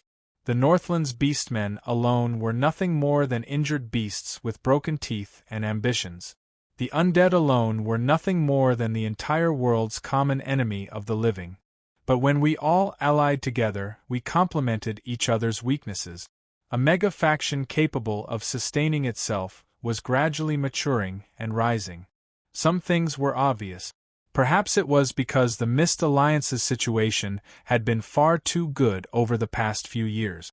Now that other countries were beginning to show respect to the Northland's Winterwolves, the Mist Alliance's citizens and higher-ups were indeed feeling rather smug. But once war broke out and the mega-countries in Ike entered a bitter battle, all the Northland's factions would band together for warmth. Everything would develop exactly as I had described. The entire Northlands will be separated from the rest of the world and become a gigantic fortress of ice and snow. The moment we're invaded, this endless land of ice and snow will become a natural city wall. Powerful industries and magical industries will transform into potential for war. Northlanders who don't fear death will be the best warriors in all of He. The Mist War flag represents the guarded land that will become the Chaos Abyss's nightmare. Not only that, there were many other factors that the world didn't understand in this familiar land that I could make use of. These factors would increase the chances of victory in defensive battles, as well as deal with the gods who overstepped their boundaries. Of course, there were still many deficiencies in this land. The most obvious one was the lack of food. The humans didn't even have enough food for themselves. The Northland's beastmen didn't even have enough food for themselves by hunting. The elves had food, but it was likely that they wouldn't even have enough food for themselves. The underground's top-quality food had always been a valuable strategic resource. The specialty was all sorts of mushrooms that didn't require sunlight. As for the undead, I should probably forget about it. Even if I tried to promote new crops in the Northlands, the land was too barren, and the yield per moo wouldn't increase. Self-sufficiency would definitely take some time. Even I wanted to go to the nature faction and kidnap more drool and wood elves. I did tell Amelia that I wanted to move some wood spirits here, but she unhesitatingly refused. The reason was that this land was far too cold and barren. Magical forests and magical plants hated this type of land the most. Large numbers of magical plants would immediately go dormant in such an environment, and it would be difficult for their seeds to even germinate. It would be possible to try if there was a warm and fertile land. The Northland's elves' territory was perfect for the elves' requirements. I had sent people to investigate, but the problem was that the Northland's elves' territory was like spring all year round, forcefully created by magic arrays. The elven gods had also participated in this process. Now that the elven gods were finished, even if the balance of nature didn't collapse, they would definitely be unable to accept moving to a forest of dreams that required natural conditions. Alright then, this problem was temporarily unsolvable. The only thing I could do was probably to use international trade to collect as much food as possible while it was still possible. The other problem was probably the population problem. The Northlands was quite vast. However, the natural environment was quite harsh, so most ordinary citizens chose to live in relatively safe and warm medium or large cities. This was a typical example of a vast land with few people. Compared to the relatively safe mega-empires that had farms and villages everywhere, it was quite obvious that the Northlands lacked human resources. However, this problem was actually quite easy to solve. Or perhaps it should be said that it didn't need to be solved at all. As long as the war continued, a large number of refugees would naturally move to a relatively safe area. This was already proven by reality. The Mist Alliance's population was constantly increasing every year. Compared to dying in war, being slightly colder and poorer really wasn't a big deal at all. There was also the fact that the Mist Alliance's industries were far too weak. In this magical fantasy world, industries could be divided into two categories. One was the unnatural and magic-related industries, such as enchantments and alchemy. The other was blacksmithing and engineering industries. Magical industries required the accumulation of time and history. Skilled craftsmen required resources and good teachers. Even engineering equipment required large amounts of machinery and raw materials to produce. The Mist Alliance placed great importance on this aspect. However, it was obvious that this would require the accumulation of time and resources. Some technologies and magical secrets weren't for sale to begin with. Even if one had money, they wouldn't be able to buy them. Hopefully, the elves joining the Mist Alliance would be able to slightly improve these problems. It was also worth mentioning that many forest dwarves and elven craftsmen were in the Mist Alliance's caravan. Perhaps if they could devour the elves' most noble tribe of elves, which had accumulated over tens of thousands of years, they would be able to fundamentally improve these problems. The Mist Alliance had developed far too quickly. There were many internal problems, but the most critical ones were their low population, lack of food, and weak industries. However, these were all problems that could be solved. Of course, choosing to defend the borders didn't mean that the Mist Alliance would completely give up on the continent. A lone fortress would eventually be broken through. Only with external reinforcements would the Mist Alliance be safe. The Mist Alliance had an iron triangle. Actually, there was also an iron triangle alliance between the various countries. The Mist Alliance, Ottoman Empire, and Bardi Empire. These three countries were all powerful and had a solid foundation. Most importantly, they didn't have any conflicts of interest. In fact, they even complemented each other's interests. Not only that, they were all mega-empires that still had mobile forces to support their allies even in the face of war. However, this wasn't necessarily a bad thing for the Ottoman Empire after experiencing such a long war with the Sea Tribe. The Ottoman Empire's industries had long since been prepared for war. The long war with the Sea Tribe had greatly improved their country's shipbuilding industry. The Ottoman Empire was already the world's leading shipbuilding industry to begin with. With China's help, the Ottoman Empire's shipbuilding industry had reached an unbelievable level. It was said that Holland was now able to launch 30 large airships and over 100 medium-sized airships every 2 years. As floating airship technology matured, it was only natural that these surface airships would be modified into floating airship. Holland already possessed the strongest and most numerous floating airship fleets in the entire world even before the game's history. Moreover, it could be expected that as long as the war did not end, the scale of this fleet would become even more ridiculous. Considering the wealth and national power accumulated over several generations, the quasi-mega empire Ottoman Empire had unknowingly become a true mega-empire. These airships had also become the enforcers of the alliance between the three nations. The import and export of food, minerals, weapons, and ammunition were all dependent on them. This highly mobile fleet was also the most trustworthy reinforcement force. As an established mega-empire, the Bardi Empire wasn't far behind either. After Dragon Knight Archduke Halent, who was a descendant of dragons, became the Dragon Knight Emperor, the relationship between the dragons and the Bardi Empire became even better. This was a coincidence of the times, but it was also the result of the decision made by the wise in advance. Facing the Holy War, the surface dragons had to make a decision. They needed to ally with the surface factions to overcome this difficult time, and the Bardi Empire, which was also part of their species, became the best choice. The current Bardi Empire was fully supported by the dragons. Dragons could be seen in the sky at any time, and Halent himself had become the representative of the dragons. The foolish king's inconceivable choice of a new ruler had achieved an inconceivable success. Naturally, the Bardi Empire also obtained the strongest aerial strength in the world, an organized Dragon Knight squadron. Also, I heard from a secret source that the southern sect had obtained angel squadrons, angels and dragons. It was likely that the Bardi Empire's aerial strength would be the strongest in the alliance between the three countries. Of course, the Mist Alliance also had its own aerial strength. Due to Bardi's pitiful shipbuilding skills, the new Borealis airship fleet was indeed lacking in numbers compared to the Bardi Empire's airship. The young black dragons and red dragons were also inferior to the Bardi Empire's old dragons and ancient dragons. However, the Aurora Knight Frigid Maw was still the strongest human aerial knight squadron.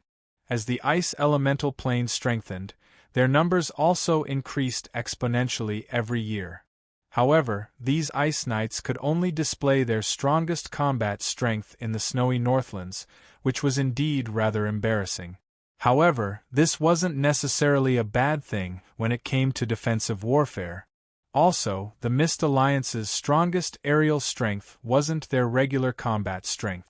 Perhaps I, who was currently in the medical room, was also counted as one of the major countries' true combat strength after I cast my forbidden spell. The powerful aerial forces of the three countries could be said to stand at the peak of the entire human world. This was also the foundation for a strategic alliance to play a practical role. The alliance between a small country and a large country was only the rule of the strong over the weak. The three countries were powerful enough, and they could support each other in the air. This was the foundation for the mutual assistance agreement to be fulfilled. Internally, there was an iron triangle. Of course, with the addition of the Elven Empire, it would likely become an iron triangle. Externally, there was an agreement between the three countries to help each other and defend the Northlands for the future. I had already done everything that I could. If we still couldn't survive this calamity, then I had nothing more to say. Some things were laid out on the table, but some things were only left unwritten. However, René's marriage to Halent's younger sister was one of the most important parts of this strategy. In the era of the feudal dictatorship, what better way to express the closeness of the alliance than the marriage between the royal families? Marrying off his most beloved younger sister to a woman would mean that she wouldn't be able to enter the royal family's genealogy. Yet, the mega-empire Bardi was willing to do such a ridiculous and even humiliating thing. This doubtlessly displayed Bardi Emperor Halent's sincerity and determination towards the alliance. If it wasn't for the fact that the Ottoman royalty had been completely wiped out by that lone wolf emperor, and that Halent himself was infatuated with his own queen and refused to take any concubines, a marriage alliance with the Ottoman Empire would have been inevitable. Meanwhile, I was currently watching René and her concubine Ivy's harmonious interactions. Although I was smiling happily on the surface, I was actually scheming something in my mind. Marrying her will have no actual relationship with her, and there won't be any descendants. Yet, she won't be dissatisfied. René is truly amazing as a pretty boy. How about I arrange a few more political marriages for her? This seems to be a good thing for both the people and the people. Yep, for the sake of the people of the Mist and the Mist Alliance, I'll let her become a prince of 100 tribes. Chapter 654. Asalivus, or Asso's Land of Eternal Rest, in Undead language. This area was famous for being the place where the first undead Emperor Asso had perished. 8 years later, this place gained another name, the Undead Capital. That year, Asso decisively sacrificed himself, and this place became a place connected to the Undead Plains. During the past 8 years, the Undead Plains, Bone Plain, Ice Plain, Desecration Plain, Blood Plain, Darkness Plain, and Death Mist Plain, kept sending reinforcements to this place, gradually transforming it into the largest undead capital in the world. The entire area was now covered in the dimensional laws of death. Bone giants that were several hundred meters tall walked slowly on the plains, while gargoyles and bone dragons fought against each other in the sky. But actually, people didn't view this place as the most dangerous forbidden zone. In fact, from a certain standpoint, this place had even become a famous tourist attraction. That was because Asalivus had a lush green forest as far as the eye could see. That forest was the main headquarters of the Silver Suns, the wood spirits, who were incredibly popular in the mortal plane. Even outside of the forest, there were mountain-like twin-headed treants patrolling the area. They wielded heaven-reaching sticks, and in the sky, there were also bizarrely styled wooden battleships constantly flying back and forth. From a certain standpoint, these seemingly idle, wild monsters were actually all at least at the master or legend rank. Both sides had fought against each other for so many years, but this battlefield had always been jokingly referred to as the Newbies' Village. Very few veteran contract heroes would choose to train here. The reason? Even though the intensity of the battle here wasn't that high, and it was rather suspicious that the battle was rigged. Actually, both sides were still hostile toward each other. It was just that no matter how many resources were invested in a battle that was impossible to win, it would be a waste. After the previous major battles, the situation had changed greatly. The wood spirits had already matured, and the Forest of Dreams was now impossible to break through. Asilivus was the most important entrance to the 6 undead planes, so the Tark Republic's powerful undead lords were willing to pay any price to protect it. It wasn't that no hero had tried to threaten Asilivus's safety, but in times of real danger, a tremendous number of high-level undead and powerful spells would be thrown out of the dimensional door. Since the undead emperors were determined to protect this dimensional door at all costs, forceful invasions were viewed as impossible. And even if they managed to clear out all the undead in the dimensional door, it would be impossible to close the dimensional door with Asilivus's life. Naturally, nobody wanted to fight a battle where there was no progress. The Tark Republic would never be able to recover before the day of destiny. The undead were also patiently waiting. Most of the wood spirits' combat strength was gathered at Nitrain Fortress, where Bardi was fighting. After all, compared to the wood spirits, who had no ability to expand, the humans in the mortal plane were the wood spirits' true enemies. But as the Bardi Empire continued to grow stronger, especially with the addition of the dragons and the rise of the southern sect, the undead, who lacked top-level combat strength, were actually gradually being suppressed. The Bardi Empire was only able to firmly block the undead from advancing north.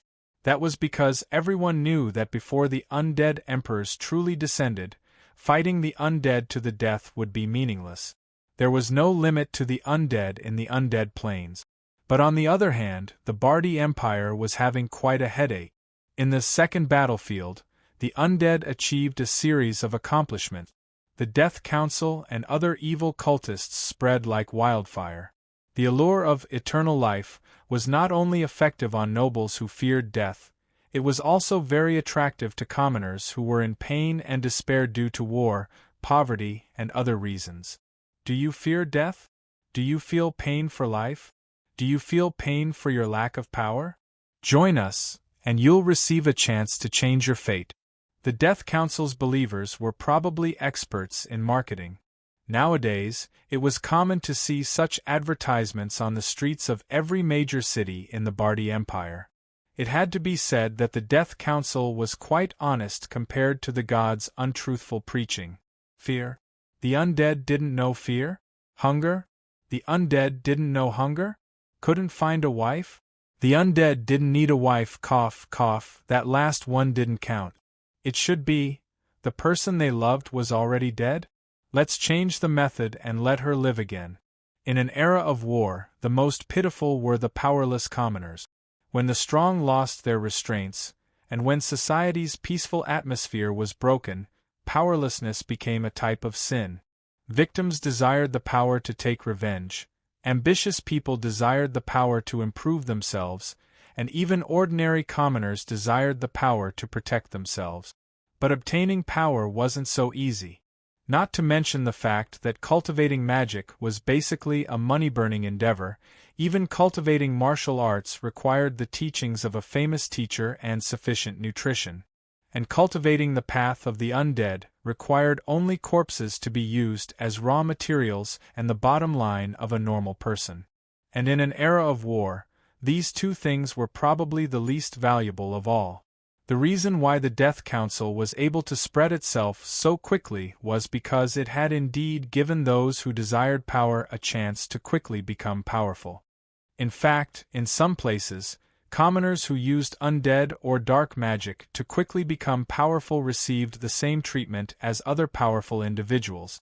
The path of undead, which had extremely low requirements for talent and wealth, actually began to become mainstream. Of course, it was impossible for Roland to escape responsibility for how things had developed to this point. The Northland's undead did everything they could to whitewash the undead's name and spread propaganda. Undead magic became more and more commonplace, and the fact that the undead and the living coexisted together. The Southern sect also did everything they could to smear the original Holy Light Church's teachings. This was one of the main reasons why the undead viewed the undead as enemies. Of course, there was also the Tark Republic and the Death Council's propaganda. All of these helped to dispel many people's resistance to the undead. On the other hand, with the establishment of the Hades, the new 4 main elemental planes met with great opportunities for development. Ice magic began to mutate, and the ice elemental plane was being constructed. Meanwhile, the power of death was also developing. At any rate, all of this more or less had something to do with Roland. Getting back to the main topic, on the day that the demon wave arrived, the dimensional restrictions on certain exiled families were lifted.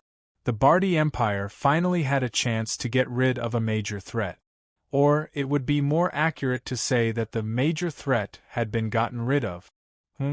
Is this the taste of home? It's really. The person who sighed was a white-haired boy who had just walked out of a teleportation portal. He looked similar to a human in his infancy, but the moment he arrived in this world, he lowered his head and licked the ground. He then bit off a sturdy stone slab, making the sound of crushed stones being stirred. I'm so disgusted. There's the smell of the living everywhere. The strong aura of life is so close to me. Just what have you all been doing all these years? The white-haired boy spat out all the crushed stones in his mouth and raised his head. His white hair was as dull as fading snow. There was no black in his eyes, only a white cross burning fiercely in them. Even though this was the undead palace, and even though all the guests in the room were powerful undead lords, not a single person dared to directly look at the life-threatening soulfire. Your Majesty Shupness, your arrival has, a blood-tribe prince went up to greet Shupness, but before he could finish, he was interrupted by the impatient ruler of the Death Fog dimension. Where are the others? Don't tell me they're not here yet. The Blood Tribe Prince hurriedly gestured for Shupness to lead the way when he considered the fact that Shupness was infamous for his impatience. No, their majesties have all arrived. They're all waiting for your arrival. Shupness chuckled upon hearing this. All the undead lords knew that the undead witch emperor of the Death Fog dimension hated waiting and being late. What he loved the most was having others wait for him. The Blood Tribe Prince who was supposed to receive Shupness secretly rejoiced. Fortunately, he had informed the undead witch emperor of the Death Fog dimension that the undead witch emperor was supposed to arrive 1 day later than the actual gathering time. Shupness, who was impatient and was used to arriving early, wouldn't have to wait for anyone. As the Blood Tribe Prince who was supposed to receive Shupness, the Blood Tribe Prince wouldn't be angered by this hot-tempered undead emperor. Soon, in a small conference room, only one of the 5 seats at the table was empty. As Shupness arrived, the 5 undead emperors at the peak of the power of death gathered together in Asalivus. There was a sleepy old man, a white-haired boy who looked like he was still in elementary school, a white skeleton that was completely indistinguishable from an ordinary skeleton soldier, a young girl who was enjoying a red liquid in small mouthfuls, and a seemingly ordinary human. If I had to find something common about all the undead emperors, it would probably be that they all looked quite ordinary. Chapter 655. When I received the latest report that the Bardi Empire's Rainy Night Fortress was being viciously attacked by the undead army, I wasn't surprised at all. After all, this was within my expectations from the very start. When the demon wave truly arrived, that would mean that the Holy War's preliminary and probing battles would come to an end. What would come next would be a true, direct battle. But when I heard that 5 undead emperors had appeared on the battlefield, everyone sucked in a cold breath. After all, there had only been one undead emperor known to the world for so many years. However, the Yonye calamity from back in the day had directly affected the entire world's population, causing all the undying and leaders of every species to remember this undead emperor's name. The more a high-level existence understood undead magic, the more they would understand what it meant to become an undead emperor. The undead were born with incomplete souls, making it nearly impossible for them to reach the level of level 4. The most critical step would be to gather their own souls into a unique form of light. However, if even their souls were incomplete, it would theoretically be impossible for them to reach the level 4. And yet, there would always be some people capable of making the impossible possible. 5 Yongya-level existences all at once? From a certain standpoint, this wasn't an overestimation, but rather an underestimation. In terms of pure power level on paper, I would be utterly defeated by any undead emperor. That was because I had the shortest amount of experience out of all the undead emperors. I was only a fraction of the other undead emperors. To determine an undead mage's power level, one would need to consider both the undead mage's army and the undead mage's personal combat strength. Even if these ancient undead emperors weren't the rulers of an entire undead plane, they would at least have occupied an entire undead plane. Their undead armies would be countless. If Aso led his army in a direct confrontation, it would be impossible for Roland to win. If conservation hadn't been in a hurry to enter the mortal plane and instead waited for the holy war to begin, Roland would still have been unable to defeat Aso. Actually, even if conservation was by herself, Roland would still have been unable to defeat Aso's army if it weren't for the fact that she was restricted by her personal bug world. Due to the incomplete soul, it was probably the most difficult for the undead to reach the level of level 4. But, breaking through to level 4 would mean that the undead would no longer be restricted by nature. In certain aspects, they would surpass the creator goddesses, so it would be impossible for them to not be strong. Roland was an expert at dissecting souls. Conservation had the unique understanding of energy fields in this world. Aso hadn't had a chance to use his expertise yet. However, these undead emperors were foundationally different from ordinary undead lords. They all had miraculous powers capable of turning the impossible into the possible. They did not choose to add fuel to the fire to gradually put pressure on the human front line. Instead, they put in all their effort from the very beginning, appearing in the Battle of Nitrain Fortress at the same time. The end result was that the Bardi military suffered a major defeat. The Nitrain Fortress was lost, and the 12 dragons and their dragon knight all died in one go. Currently, there were still several dozen newborn bone dragons hovering in the sky above Nitrain Fortress. The undead emperors still had the temperament of ancient undead lords. They had no habit of treating the living as their own kind. During the battle, they used many incredibly evil biochemical miasma, undead enslavement, and summoning spells.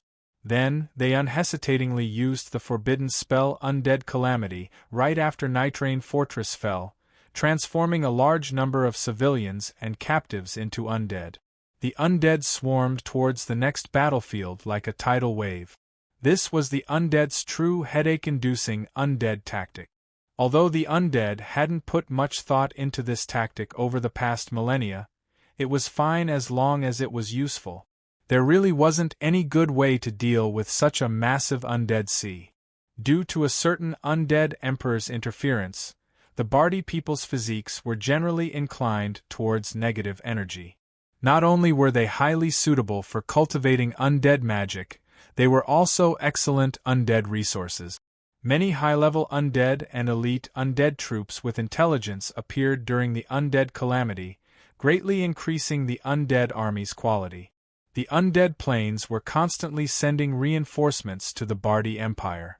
Whenever the next fortress fell, it would snowball, and the number of undead would naturally double. This instantly worsened situation shocked the entire Bardi Empire. Not only that, the 5 undead emperors all appeared together in a magnificent formation, causing everyone to tremble in fear. Undead calamities were something that would only increase in number and strength the more they fought, and the more difficult it would be to deal with. When the undead emperors truly gathered enough undead armies, the tremendous number of low-level undead would create a sufficient number of elite undead commanders.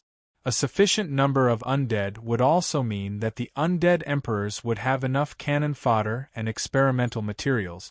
Stronger undead creations would gradually appear, and the foundational undead would also be replaced. As the entire undead army evolved, it would be only natural for the situation to develop to a certain extent and sweep across the entire world. In the first month of the Holy War, the Bardi Empire was about to face its fiercest challenge. However, Bardi's situation wasn't the only one. San Antonio's front lines against the ogres and demons had also suffered tremendous setbacks. However, the ancient ogres' leader, Great Chieftain Merkin, had defeated the Holy Church and San Antonio's allied defensive line. Voodoo's spears directly caused the entire city to sink into a light green swamp. The 4-meter-tall troll hero single-handedly destroyed the Holy Church's angel squadron and human rangers.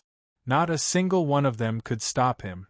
Not only was he able to stand up to thousands by himself, many powerful individuals and countries that had underestimated the trolls were greatly astonished, and they also re-evaluated the troll's combat potential. Modern people might have already forgotten this name, but Merkin had once been a hero of the ancient ogre empire. After the strength he displayed was recorded, the fairies temporarily evaluated him as a 17-star superhuman.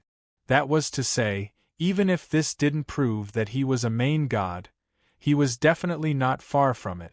The ogres, who had allied themselves with the demons, also revealed their true strength. Unlike the exquisite elven magic, the ogres used their fervent will to summon the power of the elements. Large numbers of corrupted elemental creatures appeared on the battlefield, but the ogres were actually able to fuse with them, transforming into abnormal half-elemental half-creature monsters that didn't know fatigue, fear death, or pain. They were living meat grinders on the battlefield.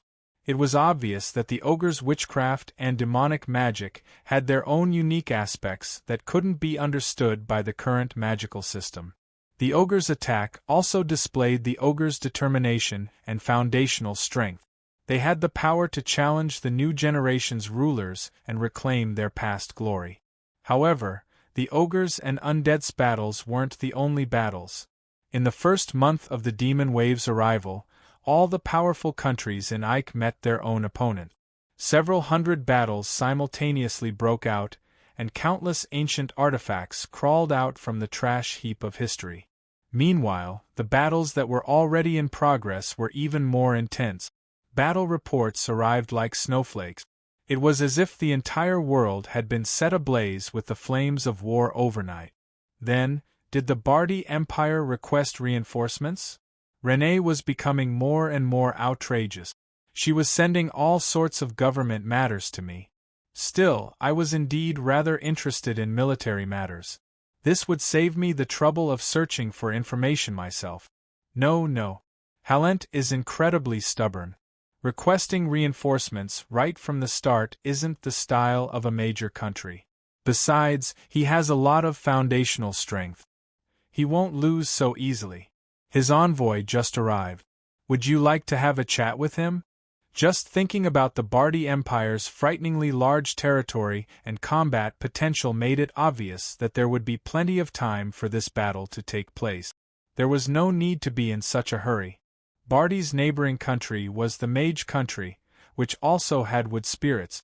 Even if the wood spirits requested reinforcements, they wouldn't come to the far north. Right, there was also the southern sect. They would be the true nemesis of the undead once they entered the battlefield. There would be no need for Bardi to request reinforcements at all. However, the southern sect had voluntarily sent a battle report and even sent an envoy to inform Bardi. They were acting like a model ally. This wasn't the style of a mega-empire that was used to being domineering. They definitely had something they wanted from Bardi. That envoy mentioned the mystical holy light spell you used in the Solid Dukedom. He mentioned it twice, and it seemed to be intentional. Holy light spell? He's a priest from the southern sect? Yes. Ha, I understand now. Forbidden spells were far too powerful. An improved version of the Seed of Holy Light wouldn't be able to escape the eyes and ears of the major empires. The Southern Sect was the original creator of this spell, but it was impossible for them to use such a powerful spell. Right now, this spell was indeed quite effective against the undead. It was time for them to change their method of obtaining assistance from me. It doesn't matter if I give them the spell model since it's a prototype I obtained from them in the first place. They'll be able to create something similar if they spend some time. However, there are many reasons why my Seed of Holy Light is so powerful. I have the Elves' Ancient Tree of Life as the medium for casting the spell, the Mage Tower's buffs, archmages who are used to casting forbidden spells, and the God of Holy Light from the land of Hades and his god equipment. Apart from the Mage Towers and forbidden spell mages, the Southern Sect probably doesn't have anything else. Although I said that, it was only a convenient favor, so I had no intentions of refusing. As for what the Southern Sect ended up doing in the end, that didn't really matter to me. At a time like this, favors from major countries were quite valuable. Since the Southern Sect didn't intend to use official channels to embarrass themselves, the hush money would be quite expensive. I casually wrote down a list and gave it to the Southern Sect's ambassador. The courier would probably arrive soon, which would be even more convenient than online shopping. By the way, why haven't I seen those 2 women of yours in the past 2 days? I found it quite strange. Previously, whenever I saw Renee, there would always be at least one woman by her side, and she would always look at me strangely. I wasn't quite used to it now that I hadn't seen them for 2 days. Helen's been quite anxious for her country to meet with such great trouble. I'm telling her to go out and relax. As for Ivy's been dealt quite a blow by you, so she's probably working overtime in the government office. Dealt a blow? I paused in surprise for a moment before I understood. Even San Antonio was being attacked by main gods, great gods, and demons. Their food production would definitely be affected.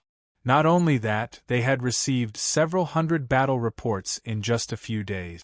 This directly shattered the Southern Sect's advisors' optimism about the future. They probably didn't even have the time to regret their decision. Right now, they were all busy looking for ways to collect food. Chapter 656. From a certain standpoint, it wasn't that the entire world was in chaos without any benefit. At the very least, our Northchian caravan's journey was now much smoother. The fastest way to become friends with other people or factions. Everyone's common enemy would just appear. In the past, bringing so many elves in and out of other countries' borders with floating airships as escorts was basically asking for trouble. Even if others didn't think that we were invaders, elven hunters would make things difficult for us along the way, which would be an endless source of trouble for us. It was normal for us to stop here and there. But now, our warnings had become reality. The Chaos Abyss was attacking us, causing all of human society to feel a mysterious sense of danger and nervousness. It was a small world. It was obviously better to be on good terms with a major Northchian country that didn't have any conflicts of interest with humans, especially one that was a major arms exporter. It was easy to deal with the Yama King, but difficult to deal with the little demons. That was because the Yama King didn't really care about anything. He didn't care about these visitors who came to visit him of their own volition. He didn't strictly supervise his subordinates or set up any rules of discipline. Now that they heard that the leader of the Mist Alliance, Lady Renee, was passing by, not only did they ask for permission to pass through, many domain lords along the way even came to greet them. Some tried to establish connections, some discussed arms deals, and so on. The elves were now able to witness the Mist Alliance's status in human society. Of course, an elf was a tremendous amount of wealth. In some people's eyes, this caravan was like bringing a mountain of gold with it. Even if we used a floating airship knight to escort us, there were still many who felt like they would be able to make a huge fortune. There were always all sorts of people following us. Black-clothed assassins would fly around during the day, and the thieves and spies could play mahjong on the rooftops or in the shadows. We could only helplessly send out black and red dragons to keep up appearances. They would occasionally roar and breathe fire at the sky. Not only that, these legendary beasts were far more convincing than iron airships to these unaffiliated people. That night, there were far fewer onlookers. As for those who protested that it was embarrassing for them to breathe fire at the sky like a monkey show and asked for a higher salary, nobody paid any attention to them. Once we arrived at a sparsely populated area, there would always be people who wanted to try their luck at getting rich overnight. Some large mercenary groups would usually act as mercenaries, but at this time they would transform into bandit. It could be said that we had witnessed these lowly ambushing techniques. There were some who set up stalls to sell medicinal wine, some who dug up the main road to set up ambushes, and some who took advantage of the night to ambush us. The most interesting of all was that the two domain lords that we had been drinking and chatting with earlier had now become the most valuable captives of all the bandits we defeated. After the interrogation, they found out that he was a repeat offender. It was a taboo to be a lord during the day and a great bandit at night. If news of this got out, who would dare to live in such a territory? It was simply too shameful to be a lord like this. Not only would the lord's reputation take a hit, but even the king would be questioned. And so we considerately wrote a sincere letter for the sake of these domain lords superiors, promising that we would keep this a secret for the sake of the noble's honor. The king of that country was quite moved, and sent a large amount of treasure and food to express his gratitude. Cough, cough, this was all consensual. How could this be called coercion? It was obviously voluntary work for the army. The entire mortal plane was currently in a special period of time where a storm was brewing. There were endless storms along the way, but since the human kingdoms were beginning to band together to protect each other, and since the escorting airships were quite strong, there weren't any major storms that could capsize the airships. Half a month had passed, and I was now barely able to get out of bed. Although I still didn't have any mana left, at least I didn't have to spend all day doing work. I could swear on my hard work that I had done at least 3 years' worth of work during this half month. So, I decided to think of a way to rest for another 3 years. I didn't intend on interfering with the Mist Alliance's administrative matters. Actually, they were doing quite well. A diligent administrative team with a stable and efficient administrative system would definitely be far more reliable than a genius who only came up with bad ideas. My main focus was still on the war in Ike and the Mist Alliance's preparations for war. After all, I was quite an expert in this area. However, I didn't pay much attention to the numerous battle reports that were enough to bury me alive. After all, it had nothing to do with me, so I could just ignore them. And for a long period of time, the number of battle reports would explosively increase. It would be enough for me to learn a little bit about these things that made me angry yet helpless. The only thing that attracted my interest, or perhaps the entire mortal plane's attention, was the battle between the Bardi Empire and the undead. 5 undead emperors had appeared together in a grand lineup. Their every action attracted everyone's attention. Everyone was waiting for the fairies' reports and evaluations. Unfortunately, the fairies' final report was rather disappointing. All the undead emperors are rated at least 5 stars? They're just going to fool us like that? The next report I received was far too disappointing. The fairies' information was far too vague. Such an evaluation only meant that the undead emperors were definitely stronger than low gods. However, everyone knew that the undead emperors were even stronger than low gods, so such an evaluation was basically the same as saying nothing. But when the actual battle reports came out, I knew that I couldn't blame the fairies. I could only blame the slyness of the ancient undead. The undead emperors hadn't displayed any special traits or rare abilities during the battle. All they had done was continuously summon undead in a large area, and then use some normal negative energy undead magic attacks. At their most impressive, they could summon several hundred times more undead than an ordinary undead lord with a wave of their hand. Negative energy attack magic such as Death's Finger could be used as meteors to smash cities. Everyone knew that the undead emperors were dangerous because of their special traits. This was their research domain that had reached the limits of the creator goddesses. Obviously, these sly ancient undead wouldn't reveal their trump cards so easily. Since the undead emperors were far too ancient, and they often lived in their own territories, the fairies wouldn't be able to find out what the undead emperor's trump cards were by simply looking up information from the past. It was likely that it would take quite some time to find out who the undead emperors were. And considering how much progress the undead emperors had made over the years, even if they had information, it would only be a reference. The fact that the undead emperors had used a sea of undead to flatten Nitrain Fortress without even being serious proved how confident the undead emperors were. At the very least, I personally didn't want to face them at all. Indeed, I wanted to negotiate with the Tark Republic. If we could reach an agreement, it would save me a lot of trouble. Unfortunately, peace would only be valuable after the smoke of war.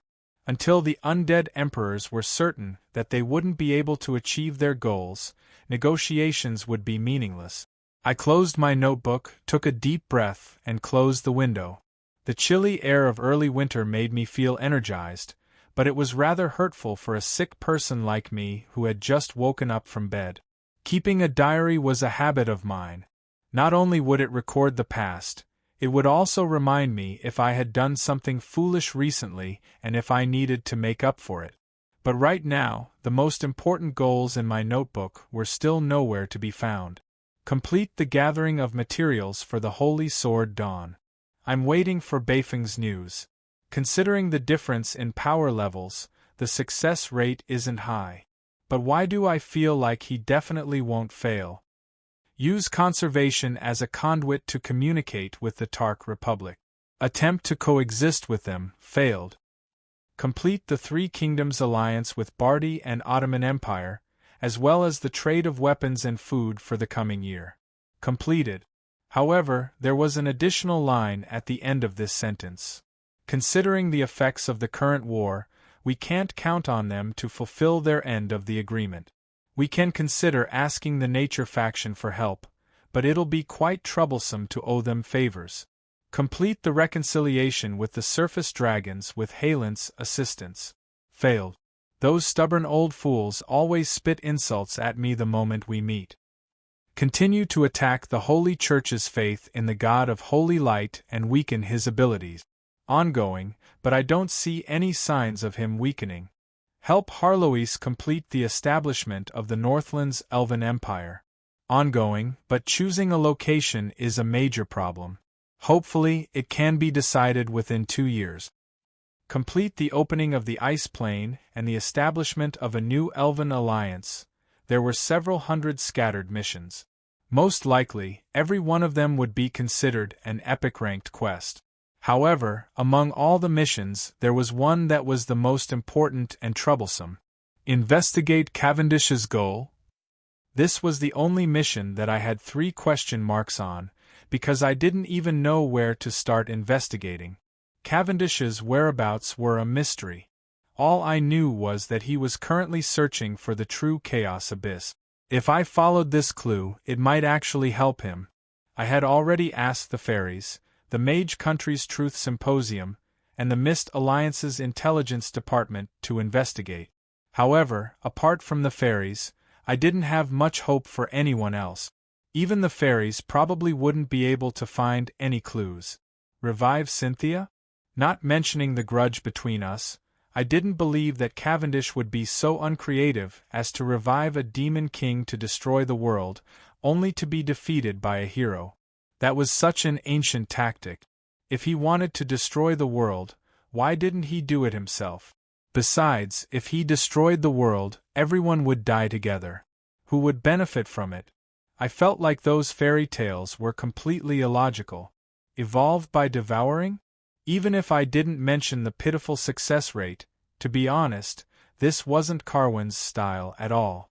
Carwin's was quite similar to me in certain aspects. He would only trust the power that he obtained bit by bit. Only something that completely belonged to him would be the most authentic. Just thinking about what he wanted to devour, and what strange creature would exist in his body in the future that would merge with his flesh and blood, made me feel disgusted. At the very least, if Carwin's truly desired to become stronger at all costs, and he was even willing to use the dirty method of devouring to evolve, there would be no need for him to go through so much trouble to find the creator goddesses. Wouldn't it be enough if he directly went to find a main god? Carwin's probably hadn't reached the peak yet. Once all the possibilities were eliminated, even the most ridiculous answer would be the truth. I had a few faint guesses, but I needed information to prove them. Some possibilities made me feel like it wouldn't matter even if I didn't stop Carwin's. However, there was one possibility that made me want to stop him at all costs. I hope that it's not that. Cavendish wouldn't be that insane, would he? Based on your style, isn't that the one that you don't want to see the most? I felt rather helpless as I looked at the silly cat who was yawning next to me. She truly was a golden jinxer. However, I was still rather grateful to her for the past few days.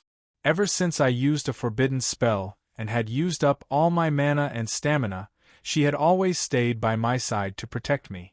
What made me feel slightly sad was that even though I was so heavily injured, so many people still came to visit me. The truth was that there were still many people who wanted me dead.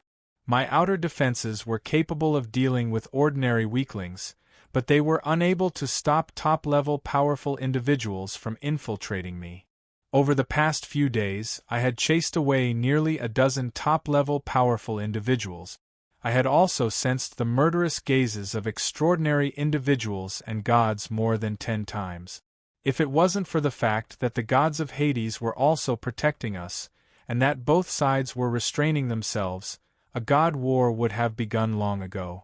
Only 4 undead emperors had the ability to reach me through various methods.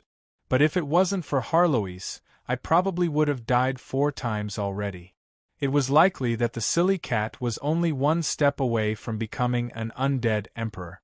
All those undead emperors who appeared to be semi-god, extraordinary individuals were easily defeated by her. Their corpses were even hung on the main cannons of the battleships as a warning to those who didn't have the skills to come here and die.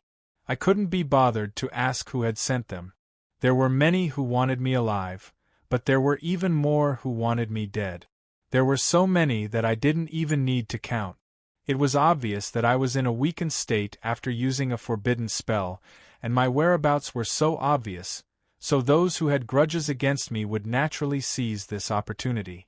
There were also many who didn't have grudges against me who wanted to become famous and obtain a bounty on me. Dragons, elves, dwarves, humans, beastmen, and undead. Even if you ask, there's no meaning. With how many species there are, it's likely that the entire world wants you dead. Harlois' words made me recall something. As I was the only forbidden spell mage in the entire world who was still alive and well after using multiple forbidden spells, no non-allied country or faction would want the Mist Alliance to have such a powerful killing machine that could be used repeatedly. No, considering the fact that in this day and age, allies were meant to be sold, it was impossible to even count on allies. Since everyone wanted me dead, I couldn't be bothered to guess what they were thinking. At any rate, I received some unexpected rewards, which I considered a rather satisfying unexpected gift. "You've found a legendary ice element weapon?" This was an unexpected pleasant surprise, but it was also reasonable. What could be more effective than casting an ice element forbidden spell to reach the extreme of the ice element? Chapter 657.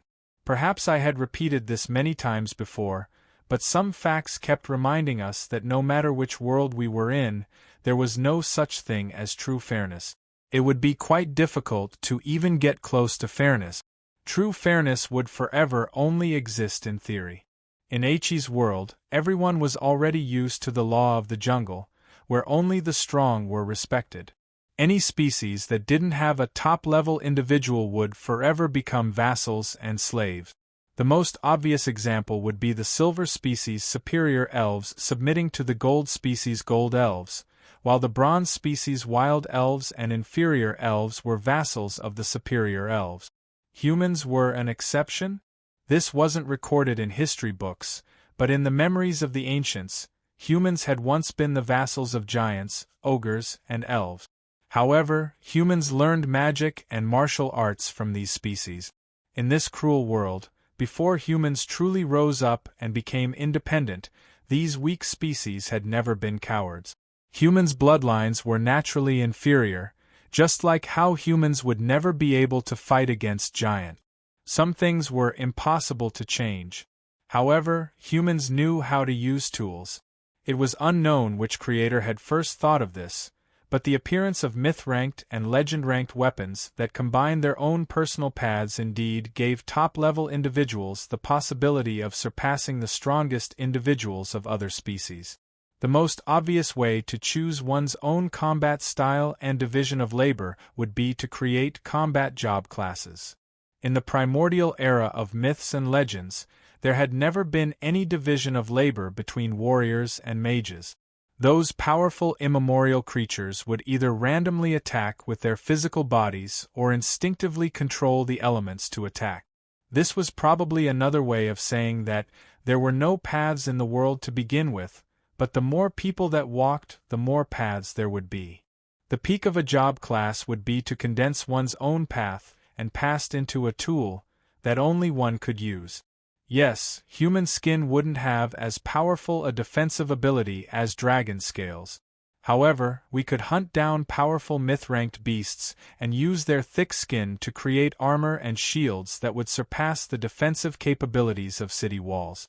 Yes, humans' magical senses and affinity for the elements would be incomparable to the elves. However, I could use a special tool as a part of my body and fuse it with the core of an elemental creature or magical creature. This would increase my affinity for the elements in a certain area, or even increase the power of a specific spell. This would make up for my natural lack of spellcasting abilities. Yes, humans would be unable to compete against giants in strength. However, I could create an ogre gauntlet that would increase my strength. Yes, humans are unable to fly and have limited physical strength, but I can make light magic boots. Yes, humans are unable to travel through time. Therefore, we fused the concept of time and created the Sand of Time. Myth-ranked weapons shouldn't be viewed as too mysterious. That was simply an extension of humans' instinct to use tools. It was just that the tools of the strongest individuals would be recognized by the entire world. However, there were obvious advantages and disadvantages to using such a specialized path. Tools had their own characteristics. They were made to make up for their inherent shortcomings, but on the other side of the obvious characteristics was the lack of versatility. You might be able to create a dragon scale shield, but the areas without a shield would be extremely fragile. That heavy armor was ultimately not a part of your body.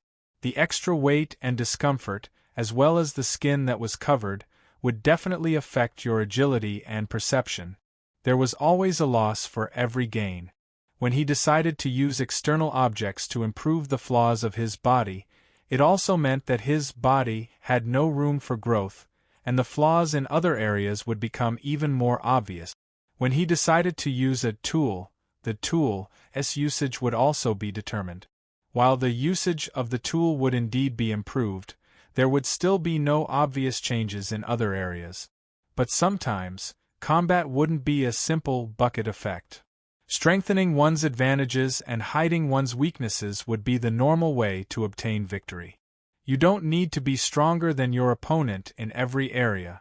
Choosing your combat style based on your advantages is the only way to achieve long-term victory. Of course, the simplest way to solve this problem would be to make several more tools if one tool wasn't enough. But when considering how difficult it would be to become a level 4 individual, how difficult it would be to create a myth-ranked weapon, and most importantly, how it would be impossible for a human's bloodline to support multiple myth-ranked weapons, it seemed that it would be impossible for any ordinary powerful individual to become a level 4 individual. For humans who were inherently weak, becoming a level 4 individual wouldn't necessarily be a good thing. For most powerful individuals, choosing their own tools would mean that there would be no chance for them to change their decision. It would be a one-sided deal, and if they made a mistake, that would mean that they were voluntarily limiting their own growth potential. To put it more bluntly, this would mean that their game character had become useless, so they would have to reincarnate and start over. Typically, the creation of a myth-ranked weapon would be the culmination of one's entire life's work and experience. Sometimes, if one forcefully broke through to level 4 without sufficient preparation, or casually broke through to level 4 without anyone's guidance, the final product would be impossible to choose from. There were many laughable existences even among level 4 individuals. For example, there was a powerful individual who was skilled in controlling the water element. His myth-ranked weapon was the culmination of his understanding of the natural water cycle. His myth-ranked weapon was an umbrella that would summon a torrential downpour whenever he opened it. Because of this, he was honored by others as the rain god, and he was welcomed by many in drought-stricken areas. However, a water mage of this level would be able to summon a torrential downpour with a casual wave of his hand. This wouldn't improve his combat ability at all. In fact, since the area of effect was far too large, every time he used the umbrella, it would consume a tremendous amount of mana. The moment he used the umbrella, his power level would be much weaker than when he was at myth rank. Although it was quite laughable that he would become weaker after breaking through to level 4, he definitely wasn't the only one. This wasn't simply a matter of making a mistake or being foolish. Sometimes, calamities would descend from the heavens, and there would truly be no helping it. There was once an archmage who was born with a weak body and would cough up blood whenever he cast a spell. He was naturally intelligent and reached gold rank at the age of 12. His research in the domain of time reached the apex, and his myth-ranked weapon was incredibly powerful. It was said that it was capable of directly reversing time. He was basically a miracle creation. However, miracles came with a price. Every time he used this weapon, he would have to pay a price for his life force. Nobody knew how much life force he had to pay, because that archmage only used it once before dying. Overly strong willpower and beliefs could also result in incorrect result. There was once a level 4 holy knight leader who desired to have holy light that was as warm as the sun forever accompany him. In the end, he succeeded, but he died of dehydration. This holy knight hated darkness far too much, and his desire for eternity was far too strong. He didn't want to be roasted to death every time the sun went down. It was said that this holy knight truly had a strong faith, and managed to persevere for 3 months before finally becoming dried meat. Overly strong beliefs would affect a level 4 holy knight's subconscious choices. It just so happened that a holy knight who didn't have a strong faith wouldn't be able to go very far. There were quite a few holy knights who made mistakes. Although there weren't many holy knights who would roast themselves to death, it was quite common for them to turn themselves into light bulbs for 24 hours. This lasted until the Holy Church finally wrote these ridiculous jokes into their holy scriptures to warn their descendants. The exact opposite would be the undead emperors. Most undead emperors had been born as ancient humans. They had been stuck at the level 4 level for a very long time, but their accumulations wouldn't go to waste. It would also be a good thing for them to think things through before they reached the level 4 level. Once they broke through, their future would be much smoother. Cough, cough, I was getting off topic. In this aspect, I had quite an obvious advantage due to my previous experience as a level 4 holy knight. Not only did I have the knowledge to create multiple myth-ranked weapons, I also had a physical body and soul capable of carrying multiple myth-ranked weapons.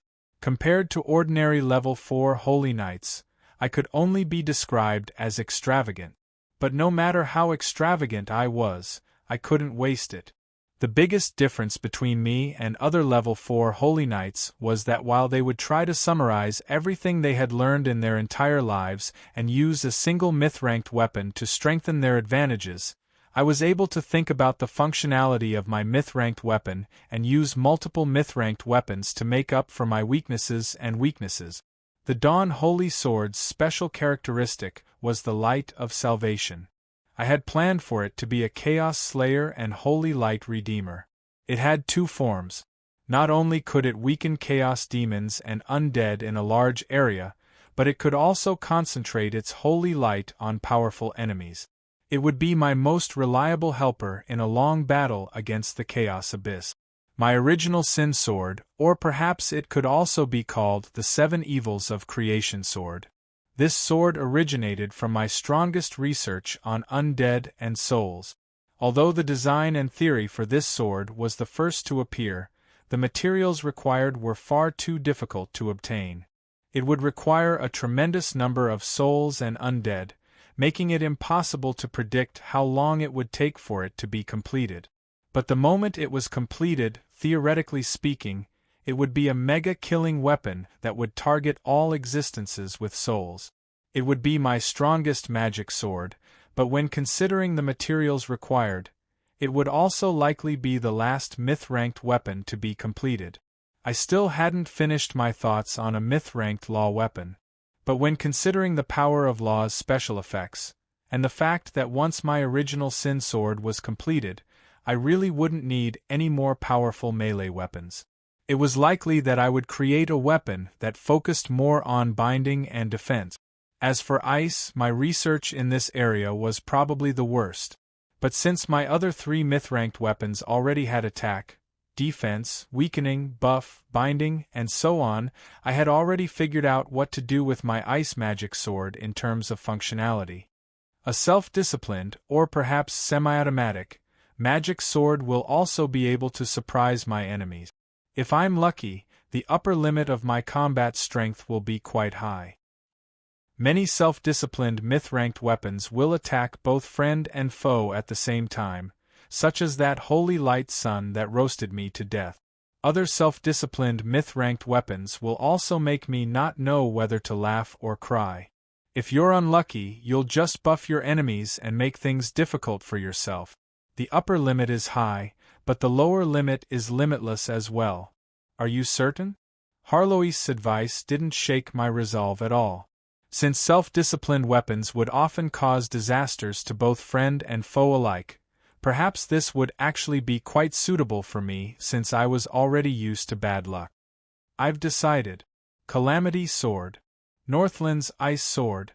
Even if it will only bring misfortune and natural disasters, I feel like I'll be able to survive longer than my enemies when it comes to dodging the Northland's endless ice and snow disasters. Chapter 658.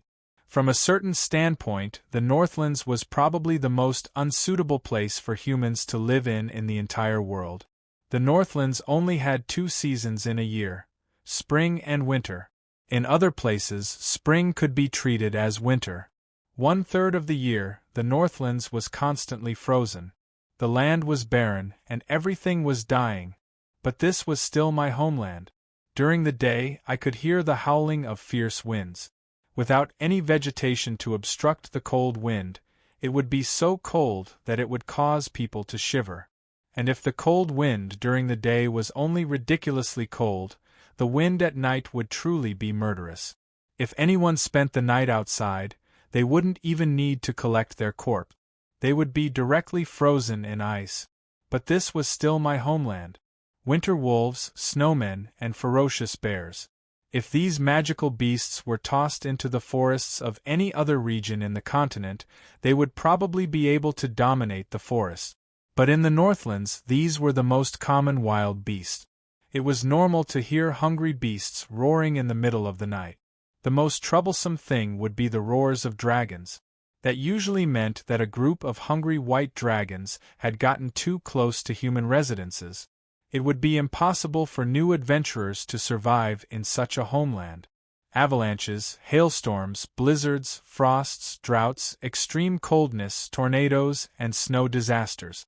Apart from extreme heat and floods, the people who lived in this land were already used to all natural disasters.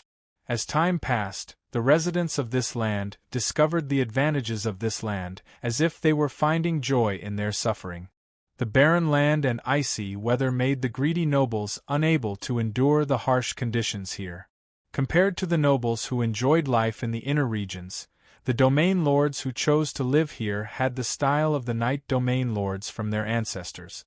They were not only the masters of this territory, but also the protectors of this land's residents. The lack of resources and the dangerous environment in the outside world made the people here used to huddling together for warmth. Meanwhile, the threat of other races and magical beasts made the Northlanders used to using their own hands to protect themselves. This place was full of warriors and outstanding soldiers, and it also produced true warriors who understood teamwork and self-sacrifice. The Northlanders had always been viewed as a barbarian race by the entire human society, but they were also a fighting race that did not have powerful bloodlines. In this land, noble conduct and the weight of one's promise were not just empty words, but the innate temperament of a Northlander. That was because in this land of ice and snow, being exiled and isolated was equivalent to death. In the face of the cruel test of nature, lies and cowards would not be able to muddle through every single time. Honor and loyalty were necessary for survival. The true Northlander warriors who stood out in the elimination would become the pillar and protector of their family and fellow countrymen. Cowards and boastful people would eventually die of shame. The first snow of the year is really early. Even though they were lying on the slowly moving battleship, the cold of the northern lands still made the frail patients feel uncomfortable. They rubbed their hands together and spat out white mist. However, that familiar coldness made them feel refreshed for some reason. "Your Highness, this is the 4th snow of the year." The young attendant's words revealed some new information. I was surprised to hear this, as I was quite familiar with this area. Snow usually represented the arrival of winter. Distributing winter rations, organizing winter hunting teams, and other preparations for winter would all need to be completed before winter arrived. If the schedule was messed up, the heavy snow would greatly hinder the construction of various projects, and I had no reason to misremember the time of the winter snow season. Normally, it would take at least 2 weeks for the first snow to arrive. The silly cat jumped onto my shoulder. When the attendants saw her, they all instinctively took half a step back. She had been acting as my bodyguard all this time. Following the deaths of the level 4 assassins, the names Summoning Ominous Black Cat, Yonye's Cat of Death God, and Ominous Shadow had all become famous. Currently, the most popular rumor was that this black cat was a divine sin/demon lord/death god level undead, disguised as a cat alien. Every day, she would devour over 100 souls. Great Snow Mountain. Her words were quite simple, but after a short moment of confusion, I was able to make up for the lack of logic. I asked the attendant, and as I expected, I learned some facts that confirmed some things. Starting from 5 or 6 years ago, the Northland's winter began arriving earlier and earlier, but ended later and later. The winter also became colder and colder. The ice elemental plane, the Great Snow Mountain, which was filled with ice and snow magical creatures, was currently transforming into its own ice elemental plane. Although it was located in the uninhabited mountains of the Northlands, the ice elemental plane's connection to the ice elemental plane hadn't been broken yet, so the ice elemental plane kept getting colder and colder in the Northlands. From a certain standpoint, this made the Northlands even more difficult to live in. However, with the upcoming major battle, this wasn't necessarily a bad thing. Demons' greatest weapons were their powerful bodies and abundant magic power. Even without considering the fact that ice naturally countered the fire element, heat would rapidly dissipate in such a low temperature.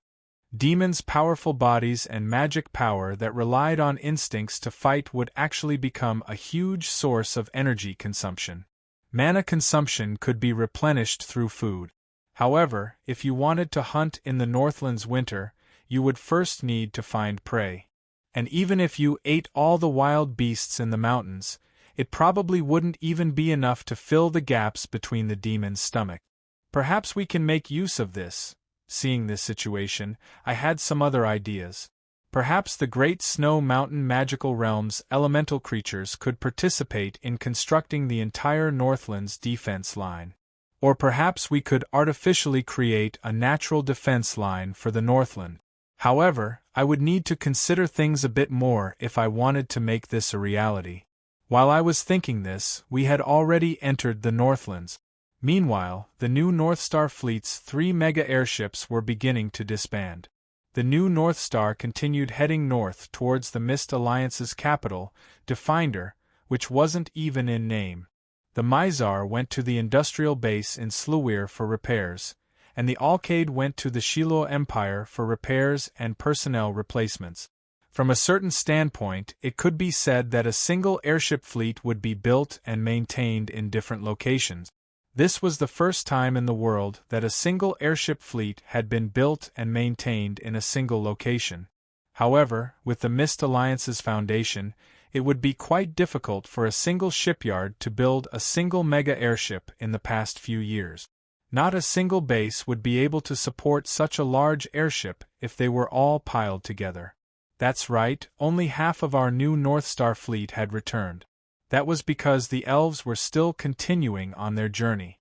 Based on the elves' constant walking speed, even if they didn't encounter any obstacles, it would still take at least 1 year for them to reach the Northlands.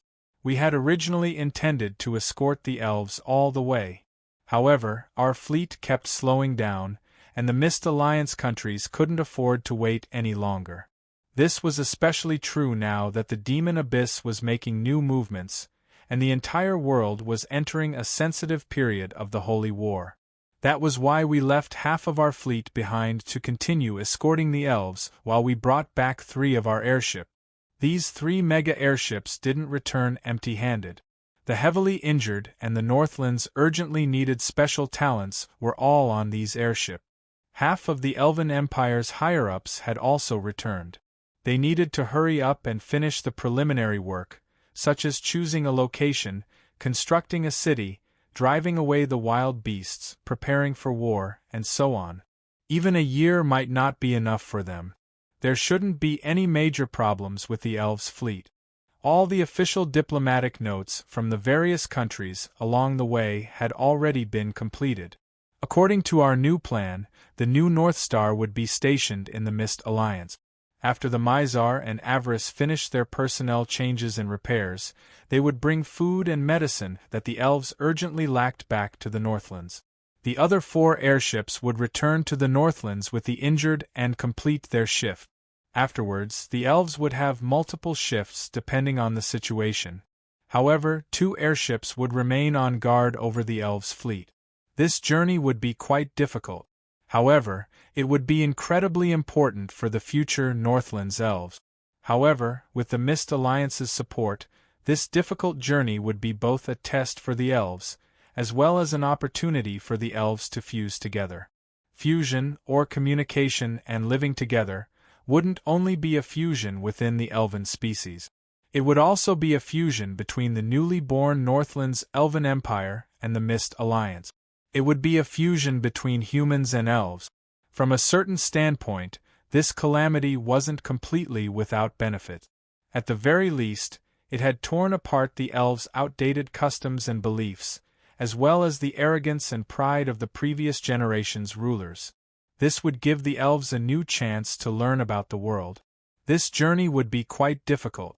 The elves would have to pass through half of the human countries in Ike, personally witnessing the lifestyles and culture of the humans that the elves viewed as barbarians.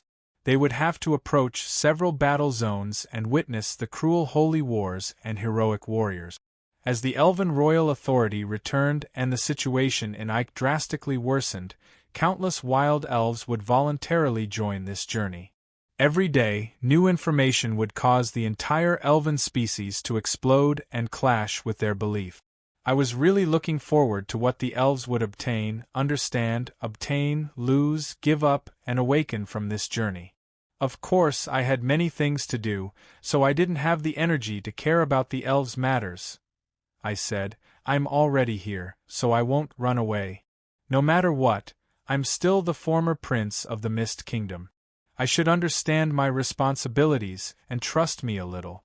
I felt rather helpless. Ever since I regained the ability to move, I had been followed by at least 4 Mist Kingdom royalties' attendants, constantly reporting to Renee. It was almost as if they were watching over a fugitive.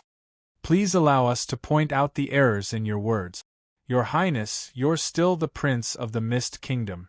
Her Majesty Renee has also promised that the Mist Kingdom royalties' doors will always be open for you. Although my words were quite touching, and my words were quite sincere, and my expression was quite on point, why did you move 1 meter closer to me and even send someone to block the door? Did you not believe me when I told you that I wouldn't run away? I could only helplessly shake my head as I looked at the young attendants' nervous expressions. I gave up on arguing with them. You've already scared 2 of them to the emergency room. That guard captain is so mentally weak that he's about to jump off the ship, and you're saying that you're not going to argue? Tisk, that's because they haven't been properly trained. I'm just helping Renee teach them a lesson.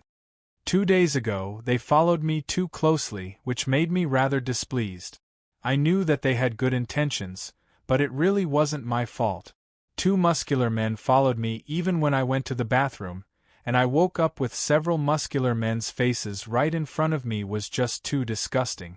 After being disgusted a few times, I decided to play a few pranks. I would suddenly disappear, scream, laugh, and shout that there were assassins. Something worth mentioning was that 2 assassins really did appear when I shouted that there were assassins. So it was because I discovered them. Fine, I admit that these actions were rather childish and boring, but they were quite effective. The effective result was that Renee directly doubled the number of people watching me. She even had 3 shifts, and she would always smile whenever she saw me, making me feel like she was trying to coax an old child. Was I really that childish? Tsk, I really didn't intend to run away. Why did no one believe me? Who was the one who left behind such a huge burden in the Mist Alliance for 8 years, and still didn't come back even though the bounty on the Mist Alliance was already one of the top few in the world? Who was the one who had the cheek to write a letter every year asking for a salary from the Mist Alliance government, but never did any work? Who was it? Which bastard was the one who was so shameless as to steal a salary? I'm so envious. I mean shameless. I tried to change the topic, but for once I wasn't spouting nonsense. I truly didn't intend to leave, because there were some things that I truly needed to be done in the Northlands. In the Northlands of the Magic Sword, only this land of ice and snow can give birth to this Sword of Calamity. Behind me, the room was also completely white. The mist-filled space was even colder than the outside world. The lifelike ice sculptures recorded the desperate situation in the Northland. My past memories were slowly awakening, but my Sword of the Northlands had only just begun. Chapter 659. The spacious city walls were covered in a thick layer of ice. The city walls had been repeatedly modified and increased in height due to the passage of time. There were towers, ballista holes, winches, ballistae, catapults, and so on. Traces of construction could be seen everywhere. Perhaps it should be called the smell of war. Thanks to the combined efforts of the smiths and mages, the entire city walls had been reinforced by at least 30 meters. The city walls that were over 100 meters tall seemed like they were reaching into the clouds. Just judging from the outer appearance, this was probably the strongest city in the Northlands. Currently, this city wasn't under the threat of war. All its doors were wide open. Even before entering the city, the crowds of people walking about were already quite eye-catching. Orcs hawked their leather goods and prey on the streets, while buying tobacco, liquor, cotton clothes, and other Northland luxury goods without restraint. The undead in black cloaks carefully stayed away from these hot-blooded people, and bought those shady and legal goods, in the small shops deep in the alleys. In the dark alley, black smoke rose from the furnace in the dwarves' shop. No matter what, dwarven weapons were always best-selling items. Outside the shop, the northern barbarians were showing off their martial arts skills in the street, hoping to find an employer. At the same time, they were drooling over the liquor and fine weapons in the shop. When I first arrived in Definder, I thought that I had come to the wrong place. After all, compared to the city that was eternally burning with the flames of war in my memories, this commercial city filled with the sounds of hawkers and shops seemed to be a bit different. Compared to 8 years ago, the number of transactions and business taxes here has increased by 337 times. It wouldn't be wrong to say that it's 100 times more prosperous. Renee's words were filled with pride. I could understand her feelings. The reason for such a ridiculous increase was not only because of how pitiful the population had been in the past, but also because of the hard work of the people of Definder. What could make people feel more proud than seeing their hometown slowly becoming more prosperous? I looked at the map and discovered that just the market area, which was only used for transactions, was already larger than the old Definder city district. I looked at the markings on the map. Most of the shops here were opened by local residents and goblins. Most outsiders were tourists and merchants who came here because of the city's reputation. It would seem that as the Mist Alliance's capital, Definder's increased political status also greatly improved its economic and military status. Definder was quite qualified to be a fortress city. From the very start, it had been chosen based on geography.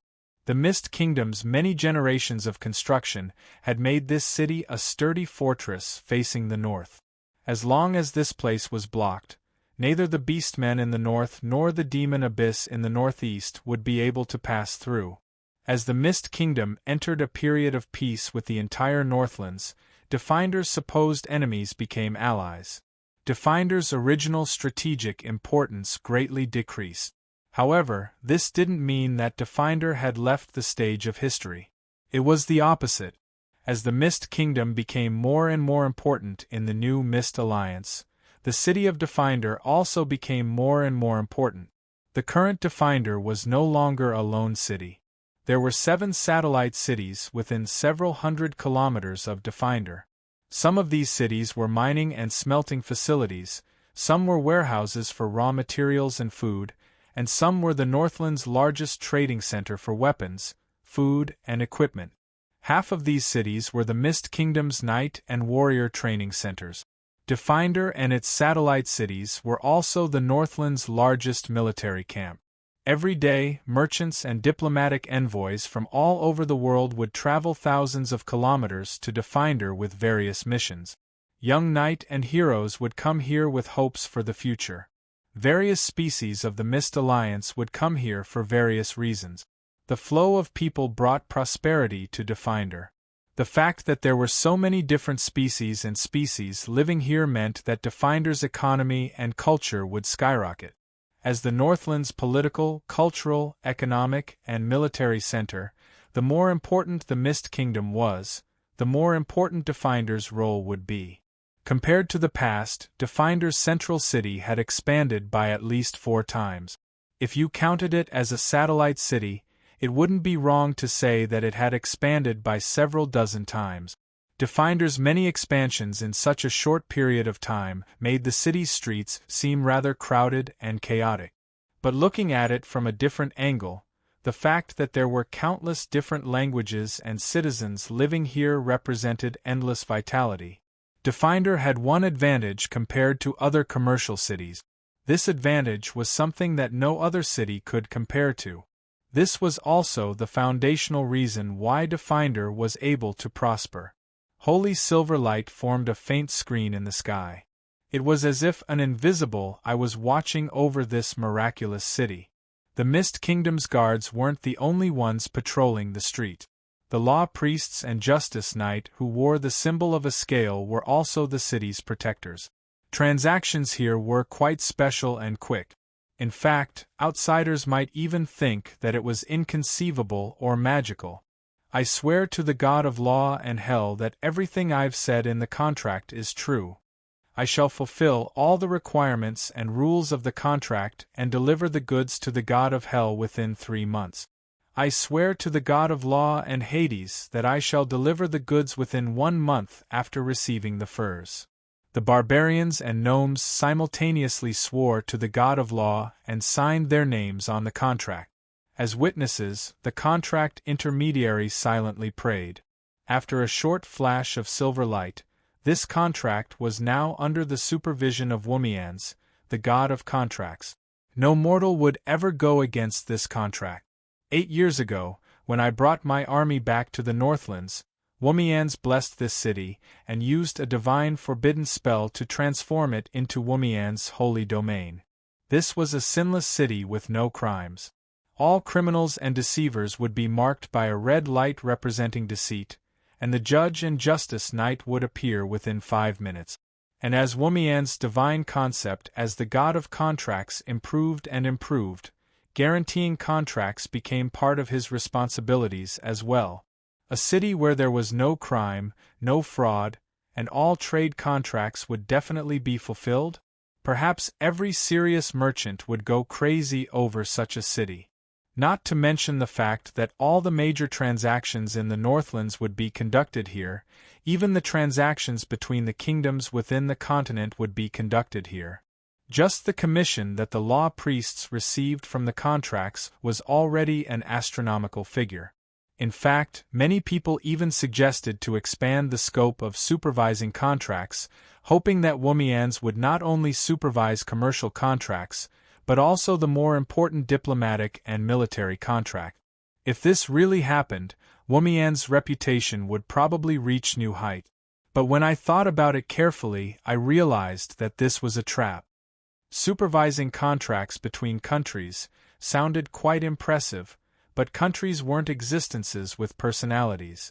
There were only benefits between countries. As long as there was a need, it would be common for countries to betray their contracts. And if they really did supervise contracts, it would be impossible for the entire country to receive divine punishment for breaking a contract. Those who should betray would still betray. Even if the signatories received divine punishment, the contract would still be broken. In the long run, the gains wouldn't make up for the losses. 1 failure, 2 failures, and more contracts would be broken. Womian's divine concept would also be blasphemed, which would instead cause negative effect. Let's get back to the main topic. The business tax that Renee mentioned was increasing exponentially was at least half due to the taxes on trading contracts. Also, the establishment of a financial exchange for long-distance trading of large commodities and futures made Definder the center of the Northlands financial system.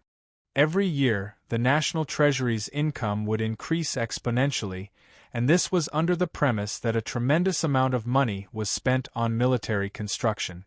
From small transactions like fur trading between hunters and beastmen to large transactions like arms and resources trading between mega-empires, the taxes would range from 6% to 30%. Just thinking about it would be an astronomical amount of income. It seemed inconceivable that Definder had gone from a land of bitter poverty to a land of riches in less than 10 years. But in the world of He, where true gods existed, this was the norm. The rise of a new god would bring about the rise of a country and a people. As the first country to have Womians, the god of law, as their national religion, the people of the Mist were currently benefiting from the rise of the Hades gods and Womians. At the very least, it was certain that they would prosper before the gods died. And the gods' attention also brought about another essential factor for prosperity, a sense of security. No matter how profitable a business was, it would be useless if you didn't have the life to spend the money. Nobody was an idiot in this day and age. Just who was behind the Northlands Mist Alliance was already an open secret. The long-term stability of investments and transactions didn't just depend on regular security, it also included the security of domestic politics and policies. In this aspect, the newly born Hades gods were all veteran gods. The goddess of wealth, the god of fate, the moon goddess, and the god of death were all neutral gods with good reputations. And Womians represented law and fairness, which was what merchants desired the most. As for the most important trade routes and travel safety, the Northland's airships had already opened up several regular trade routes between cities on the continent, including the Bardi Empire's capital, Definder, and the Ottoman Empire's capital, Definder. Although the transport fees were indeed quite high, compared to the potential of encountering bandits, magical beasts, and war on land, the expected additional costs weren't much at all. At worst, they could just transfer the costs onto the goods, which was far better than losing both the people and the goods. Safety, speed, stability, and inconceivably fair contract. Thanks to so many factors, Definder was faintly on the verge of becoming the commercial capital of Ike. A remote Northland city was now on the path of commerce, and it even had the potential to become a mega-commercial city. I really didn't know how to evaluate this. The Northland's prosperity also brought wealth to the Mist people and even all Northlanders. The Northlands wasn't truly empty. A complete Northland's Winterwolf's pelt would only be worth 50 gold coins in the Northlands, but it could be sold for thousands of gold coins in the center of the continent. It wasn't that nobody had ever thought about these Northland's specialties. It was just that the high transport costs and the dangers of the trade routes made most hunters rather take the safe 50 gold coins. Firearms, various handicrafts from other species, magical beast materials, alchemy products, engineering products, and so on were the most commonly traded items here. They were also the best-selling items. As for me, even though I sighed in admiration, I still had to wear a thick white cape. I didn't dare to take it off even when I was eating or drinking. After all, no matter how thick-skinned I was, I still couldn't take it off when I saw all the statues of myself everywhere. Not only that, I also couldn't help but see people praying to my statues in gratitude, especially. It's one thing for you to bless me with a promotion and wealth. I've already tolerated the obvious discrimination of you worshipping Carwins instead of me. But what's the big deal with you worshipping me instead of me? If you want to worship someone, you should worship Beifeng's portrait. Don't mention it. There really are people who worship Beifeng's statue. However, it's an evil sect that's forbidden by the continent's laws. They call themselves the Brotherhood of Truth with boundless love. I don't want to know it all. While gagging Harlow's mouth, I recalled the person who was still in the Chaos Abyss. Not long ago, he had sent me a letter saying that it would take some time to deal with that arrogant birdman. He told me to be patient. At that time, I really wanted to ask him, "Who told you to deal with that birdman?" I only want myth-ranked materials. I only want materials. Please don't make a big deal out of this. Everyone in the world will thank you. However, I felt that no matter what I said, it would be useless. I shouldn't suspect the person I used, so I decided to just let him be. Yep, I definitely wasn't intending to cut ties with that bastard right after I obtained the materials, and then toss him out for bounty. Was I such a heartless person who would burn bridges after crossing the river? You still have the face to say that? Amelia, you were so loyal back in the day. Do you still remember how many bridges you destroyed? But for the sake of world peace, it's best to destroy that bridge as soon as possible. The entire world will thank you. While I was still idly chatting and drinking tea, something major had happened over at Renee's side. The Sohn Dukedom and Feldis Kingdom are requesting to join the Mist Alliance? When did this happen? Why are they doing this?